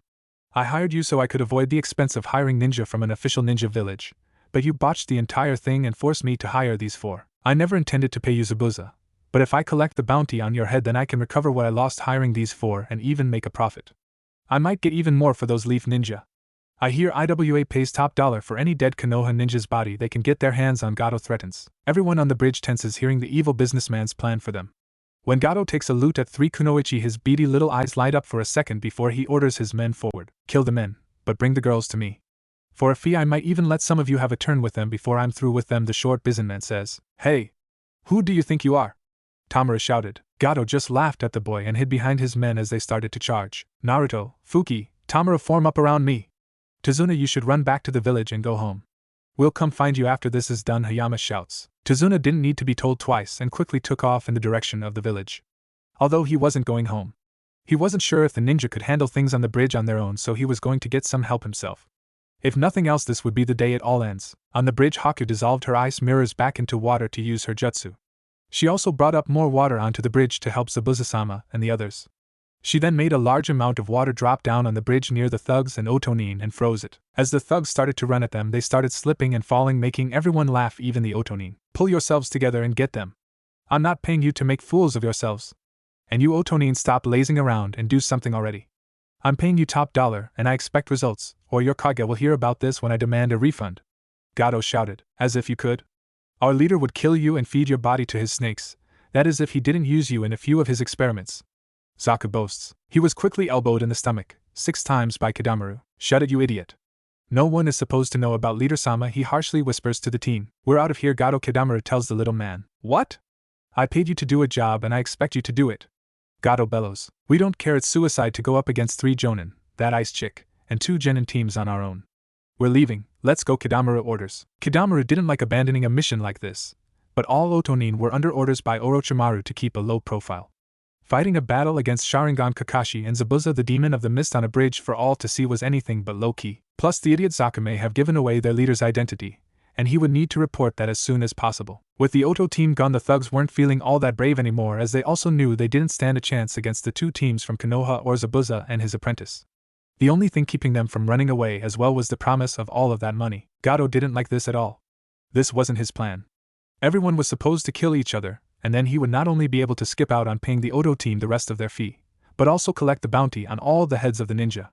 They were ninja, they were sure to have enemies and bounties he could collect and become even richer, but he could see the look in his men's eyes.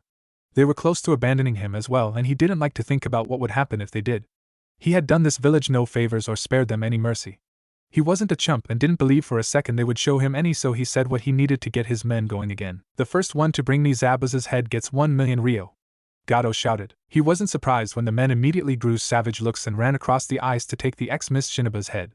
He figured if he gave them one opponent to fixate on they wouldn't be as scared and maybe the Konoha ninja would let them take Zabuza out before he could then turn his men against them. He was forgetting one thing though. Zabuza was beaten, bloodied, and hurt but he wasn't out and he had full use of all his limbs. Plus, Haku while tired was still ready to go and back him up. And the businessman obviously didn't know Konoha ninja at all if he thought they were going to sit by idly while his men slaughtered the two. Charge! Gato yelled. Naruto, Tamaru used the technique I taught you to take some of them out, Hayama ordered. Naruto knew what his sensei was getting at and Tamaru did when he saw Naruto charging up a kunai with wind chakra using chakra flow. When they were both ready they flung them hoping it would work as Hayama charged his sword and used a full-powered Shinken. Haku joined in as she threw a volley of ice needles at the charging thugs, but only aimed to knock them out or cripple them instead of kill. Naruto and Tamaru's attacks hit one thug and then pierced through him to hit 3 more each before they stopped embedded into the stomach of the last thug they hit, whom also fell over, while Hayama's attack sliced up a good deal of the thugs. Kakashi used the Kagebunshin, shadow clone technique to send his own small army against them. Since they could use chakra, the KBs navigated the ice just fine, sticking to the icy surface as they ran faster than the thugs could and began to take them down just like Haku, aiming to incapacitate and not kill. Zabuza, angry at the betrayal, soon charged to take Gato out. He made his way through the thugs as Haku provided cover with a little help from the Konoha teams. It was all over in less than 10 minutes, which was 10 minutes before Tazuna showed up with help. When he looked over his bridge he noticed a little damage and the blood, but there were no bodies as unknown to him they had been pushed into the water. What happened? Where is Gato and his thugs? Tazuna inquired. Zabuza was able to kill him, and then he and his partner took off. We were just about to head off and find you when you showed, Kakashi tells him. Tazuna and the men he brought with him immediately broke into cheers. The men then raced around the village telling everyone the good news. It wasn't long before a party started with everyone in town celebrating. Teams 4 and 7 were worn out from fighting and stayed at Tazuna's, foregoing the party where Tsunami fixed them a meal fit for heroes with a little assistance from thankful villagers. During the next few days it literally felt like Wave was springing to life as the village was slowly recovering. The bridge would be done in a few days and then the Konoha teams would leave. The only one who wasn't happy or excited seemed to be Tsunami's son before Kakashi talked to him some more. Naruto also wasn't all that happy as both teams tried at different times to grill him about what happened on the bridge. He didn't care about Team 7 much, although their sensei was acting like the blonde should remember him, or know him somehow. Naruto just reminded them he wasn't a part of their team and didn't have to answer to any of them, something which Sakura didn't like as she tried and failed to hit him. For his own team Naruto promised he would tell them when they back home and alone. After that nothing much happened except Team 4 continued their training until Zabuza's accomplice showed up without her mask or disguise. Zabuza-sama wanted me to give this to the citizens of Wave, she said as she handed Kakashi a scroll. Kakashi took the scroll and unsealed its contents. Inside of it were a bunch of deeds and millions of ryo. The Konoha teams looked at the ice-wielding teen in surprise. This is Zabuza-sama's way of apologizing for his part in helping Gato oppress the citizens of Wave. This is some of what was left in the safe Gato had hidden in his home, Haku informed them. Some? Does that mean there was more and Zabuza is taking it for himself? Kakashi questioned. Haku nodded but said, I am sorry, but Zabuza-sama hopes to use the money we have taken to liberate our own home village. I am sorry, but we need it and hope you will forgive us, Haku says with a bow. It's alright, young lady. I understand and I hope your master is able to accomplish his goal now, Tazuna says diplomatically. Thank you, we will forever be in your debts. I will be going now as Zabuza-sama is ready to leave, Haku tells them. Hey, wait! Naruto shouts. Haku turns in surprise to see the blonde teen in front of her. I just wanted to say I had fun fighting you. I hope to see you again sometime, Naruto says. I hope so too, Naruto-kun, Haku responds. She then quickly reached forward and gave him a quick kiss on the cheek before quickly leaving in the sunshine. Naruto smiled goofily at the direction she left in. Well, until Tamaru and the rest started giving him a hard time. The next day both teams were at the finished bridge walking across it on their way home. The citizens of Wave came out and cheered for the teams that freed them from the tyrant Gato. All of them waved back as they walked on. Naruto smiled when he thought back on the mission. This was the farthest he had ever been from Konoha, and once Gato was dealt with, Wave had been a nice place. He planned to visit sometime in the future to see what had become of the village. The others were also thinking of their time during this mission. Although both Jonin looked intently at Naruto, and then each other before looking forward. Hayama knew he would have to talk with the other Jonin and Hokage-sama as well once they got back to the village. He just hoped Naruto would tell him the truth so that he could satisfy any suspicions and keep Naruto safe. As the teams walked on they couldn't know it, but danger was in their future. Teams 4 and 7 walked through the gates of Konoha. Most of the genin were anxious to get home for different reasons. Tamaru wanted to tell his family all about how he single-handedly bested an entire team of enemy ninja. Fuki and Sakura wanted to take nice long baths and finally relax after such a stressful mission. Sasuke had awakened his Sharingan during the battle against Haku and was eager to get home and scour the family library for jutsu, and tips on strengthening his dojutsu. Naruto was the only one not excited about being back in Konoha. He knew Hayama was expecting answers, as was Team 7's Jonin sensei for some reason beyond him at the moment. He was sure the two were going to tell the Hokage about what happened. He was just glad everyone was still mostly confused on what he did, so they couldn't tell the Hokage he had a bloodline. That only left Naruto with the problem of if he wanted to tell the man or not. Naruto was not sure what his obligations were on this. Was he supposed to have told the Hokage he had a bloodline? He didn't lie about having one or not. Would he be in trouble? What could the old man do to him exactly for not reporting that he had a Kekkai Genkai? It wasn't like there was some sign-up sheet with a box that said check yes if you had a Kekkai Genkai. Why do I even care? They would know if they didn't ignore me or shun me like they did. I never tried to hide it in the first place. No one bothered to notice or care about me. The two Jonin were a bit anxious, although they hid it well even from each other. Of course, their anxiousness was for different reasons. Kakashi was anxious to insert himself in the blonde's life and assume some kind of distant big brother role. Someone he could look up to, but only occasionally seek advice or guidance from. Hayama was anxious because he already hid the fact the kid had a summon contract. He wasn't too worried about that, because there was no guideline on reporting something like that. He knew he should have, but there was nothing saying he had to, and he did promise the kid. Things were different now that it seemed Naruto was hiding even more from him and the village. This would cause suspicion to fall on both of them, especially when he would have to add that Fuki also had one that was a result of a recent mission. He had omitted that entirely from the report, which could be seen a traitorous act but only by the hardcore sect. Both groups walked into the mission office and wrote out their after-action mission report. Naruto tried to persuade everyone one last time that it was a simple shunshin, but neither sensei bought it, so his plea fell on deaf ears.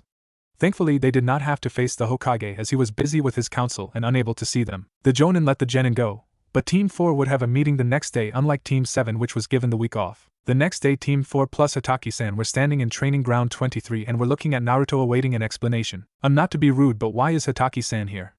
Naruto asked. Ma Naruto-kun, I told you to call me Kakashi-sensei from now on, remember? Kakashi replied. Hayama and Team 4 looked at the man strangely for a minute before Hayama tried to get things back on track. Look Naruto, I'm sorry, but Hataki-san made a good point. This happened on a joint mission with his team, and I don't need to tell you this, but I suspect at some point we will both be summoned to answer questions about the report we gave. Hataki-san does have a right to be here so that we can confirm what you tell us, and please don't lie to us, Hayama tells him. Sai, what do you want to know? Naruto asked. He ran his left hand through his hair, absently put off at having to do this. Naruto wasn't sure at what point this became a secret, but he liked that no one knew about what he could do, and he didn't want everyone to know. Why should everyone know his business anyway? You know what we want to know, Naruto.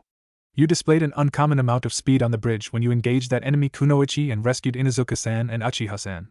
How were you able to move that fast? Hayama questioned. Everyone looked at Naruto intently. Fine, I have a Kekkai Genkai. I believe it's called Swift Release, Naruto says. Swift Release? Hayama questioned. I read about it in an old history book about clans. One had the Swift Release bloodline, but there was little written about them other than they died out for some reason, Naruto explains. When did you learn about this? Hayama continued. On my birthday before I started the academy, Naruto answers. Why didn't you tell anyone? Hayama asked. Kakashi was also especially interested in this answer, as shown by the fact he hadn't even taken his orange book out yet. No one asked me? Before I joined this team, no one even bothered to talk to me to get to know me. Even Iruka-san ignored me in class until my final year of the academy. Before that, everyone just acted like I wasn't there no matter what I did to get attention. So there wasn't anybody to tell, Naruto tells them. At his explanation, both Tamaru and Fuki tried to think back during their academy years and realized they too had ignored Naruto. Tamaru because his parents warned him against interacting with the blonde kid, although they never said anything bad about him, or gave a reason why. Fuki, because like most of the females at the academy, she was into Sasuke and being a part of the in-crowd. The others ignored Naruto, so she ignored him too. They both held their heads down upon realizing that. Kakashi also somewhat lamented his choice to ignore his sensei's kid, but the Sandaime said they should leave him be and let him grow on his own without interference. Hayama didn't know how to feel about it. He knew of Naruto, or at least the demon container, but never ran into the kid to his knowledge. Konoha was a big place. Alright, I guess that explains most of the problem. Is there anything else you are hiding? Hayama asked. I trained before and after team training on Training Ground 3, Naruto answers. Anything else? He asked again. You know about the summons, so no, Naruto answers. Summons? What summons? Kakashi asked. Hayama slapped his face in frustration. He was really hoping Naruto would avoid mentioning that in mixed company, but it seems like that wasn't possible anymore. Naruto also blushed slightly in embarrassment when he realized Hayama hadn't wanted him to reveal that particular secret. Naruto is a summoner for the Cheetah clan, Hayama answers for Naruto. Cheetah clan? Kakashi questioned. I am their first summoner, Naruto says, answering the unasked question. You are full of surprises, aren't you, Naruto-kun? Kakashi says offhandedly. I got what I need. I'll leave your team alone to finish your meeting now. I hope we can talk some more again, Naruto-kun, Kakashi says before leaving. Now that they were alone, Team 4 talked some more before dropping the issue of Naruto's Bloodline. Hayama decided to call it a day, but said they would meet again tomorrow to train. Everyone went their own way, which left Naruto alone once again, but he decided against training just yet. He had already trained before the meeting and would wait a few hours before doing any more. This left him with nothing to do though, so he decided to walk through the village. Unfortunately for Hayama, he wasn't as lucky. As soon as the team meeting ended, an ANBU informed him that the Hokage wanted to speak with him. Hayama knew Kakashi was probably receiving the same message if he already hadn't. With a nod to the ANBU that quickly left, Hayama used the sunshine to reach the Hokage mansion. He then walked up the stairs until he reached the level the Hokage's office was on, and then announced his arrival to the Hokage's secretary. He really had hoped he could get a few minutes just to gather his thoughts, but apparently the Hokage was waiting on him and he was sent on into the room. If he didn't know already, he now had no doubt what this meeting would be about. Take a seat, Shirakumo-san, the Hokage directs. Hayama took the seat in front of the old Hokage, and befitting a man of his rank, any anxiety he may have been feeling was well hid. His face was the picture of calm as he sat tall in the chair. I called you here, Shirakumo-san, to explain a few inconsistencies in the reports that I received about your last mission with Team 7, the Hokage says, not beating around the bush. Hayama nodded at the statement, still not giving anything away. I'd like you to tell me in your own words about what happened on this mission, and please do not leave out any detail, the Hokage says. While Hayama was being grilled, Naruto was walking through the streets of Konoha. As usual, he was ignored as the populace went about their day like he didn't exist. It was fine with him, really. At this point he had even begun to like it a little. His solitude was interrupted by an unexpected source. Uzumaki said one Shikamaru Nara. Naruto noted that the boy was keeping his lazy, aloof demeanor, yet he seemed intent on something. He responded back with a neutral look of his own. Hello, Nara-san, Naruto replied. Both boys walked in silence a little ways before Shikamaru addressed him again. I want you to stay away from Choji, Shikamaru says. Naruto stopped walking as he heard this, and Shikamaru calmly turned to face the slightly older boy. I'm not sure I heard you correctly, Nara-san. Could you repeat what you just said? Naruto asked. Why must you be so troublesome? I want you to stay away from Choji and my home, the Nara youth adds. Choji is my friend. We hang out, eat food, and read manga. Why do you care if we hang out? Naruto asked. Choji is my best friend and we understand each other. I don't need you messing that up by trying to change him, Shikamaru throws back. Naruto stared at the black-haired boy curiously for a moment. Shikamaru didn't back down and continued to stare at the boy with an irritated expression. He couldn't be bothered to do more than that and actually look angry, but he was. What makes you think I am trying to change him? Naruto asked. You are making him do stuff he normally wouldn't do, Shika argued. We have only met a few times. I haven't tried to make him do anything. What's really going on here? Do you have a problem with me? Naruto asked pointedly. Yeah, I have a problem. You made me look bad. First at the academy, then you tried to befriend Choji for no reason at all, and now I have to listen to my mom lecture me every day because of you, Shikamaru responds. I don't even remember talking to you at the academy. You were always asleep. And I thought Choji was a nice guy, because he was always trying to make friends with others despite how mean they were to him, always calling him names and bullying him. I thought he would be nice to have as a friend, and your mom was a nice lady. I'm not sure what your problem is, but it doesn't seem to be with me, Naruto says strongly. Frankly, he didn't need this crap. He didn't even know this kid. This was all very strange. Whatever, just remember what I said and stay away from him and my mom, Shikamaru throws back. It was still very weird, especially since either had been yelling despite the tense atmosphere. Naruto watched as the lazy kid then walked off slowly with some kind of stick in his mouth and his hands in his pocket. This was all very annoying. He just walked the other way, not even caring to see Shikamaru turn to look back at him and make one last threat before angrily noting he was all alone on the deserted street. Back with Hayama and the Hokage, he had just finished giving the full report. So let me get this straight, Naruto has been hiding a Kekkai Genkai and a summons contract which he revealed to you, but you failed to report. Am I correct, Jonin? The Sandaime questioned. Yes, Hokage-sama, Hayama responds firmly. The look on Hayama's face betrayed no emotion as he kept his eyes on the old Kage. Tell me why I shouldn't strip you of your command, demote you back to Chunin, and place you on permanent guard duty. I'm sure Hagane-san and Kamazuki-san won't mind the added company. The barrier team is always looking for new applicants, the old man threatens. Even Ibiki would pale at such a threat, and Hayama was no different. I beg your forgiveness, Hokage-sama. Naruto asked me to keep what he told me about his summons in confidence, and I didn't want to break his trust. He assured me he would eventually let it be known he had gained a contract, and I didn't find out about the Kekkai Genkai until he revealed it on the bridge. He confirmed it just before the ANBU found me, Hayama explains. The old man sat in his chair and puffed on his pipe as he studied the man in front of him. He had no reason to believe Shirakumo-san was telling him a lie. If anything, it just confirmed his suspicion that Naruto was hiding things from him, and what the team he had trailing them reported earlier. For a normal shinobi, that would be understandable and expected. Naruto was not a normal shinobi by any standards. He couldn't allow the boy to continue to keep these kind of secrets, but there was nothing he could actually do about it. He seems to trust Shirakumo-san and his team at least with some of his secrets. Still, this could be dangerous if this continues. Naruto should feel like he could trust me, the old man thought. He never once took his withering stare off of Hayama, delighting in making the experienced ninja uncomfortable. Sometimes in being Hokage it was the little things that made the job bearable. I'll overlook this for now, Shirakumo-san, but from now on I expect accurate and detailed reports from you and your team.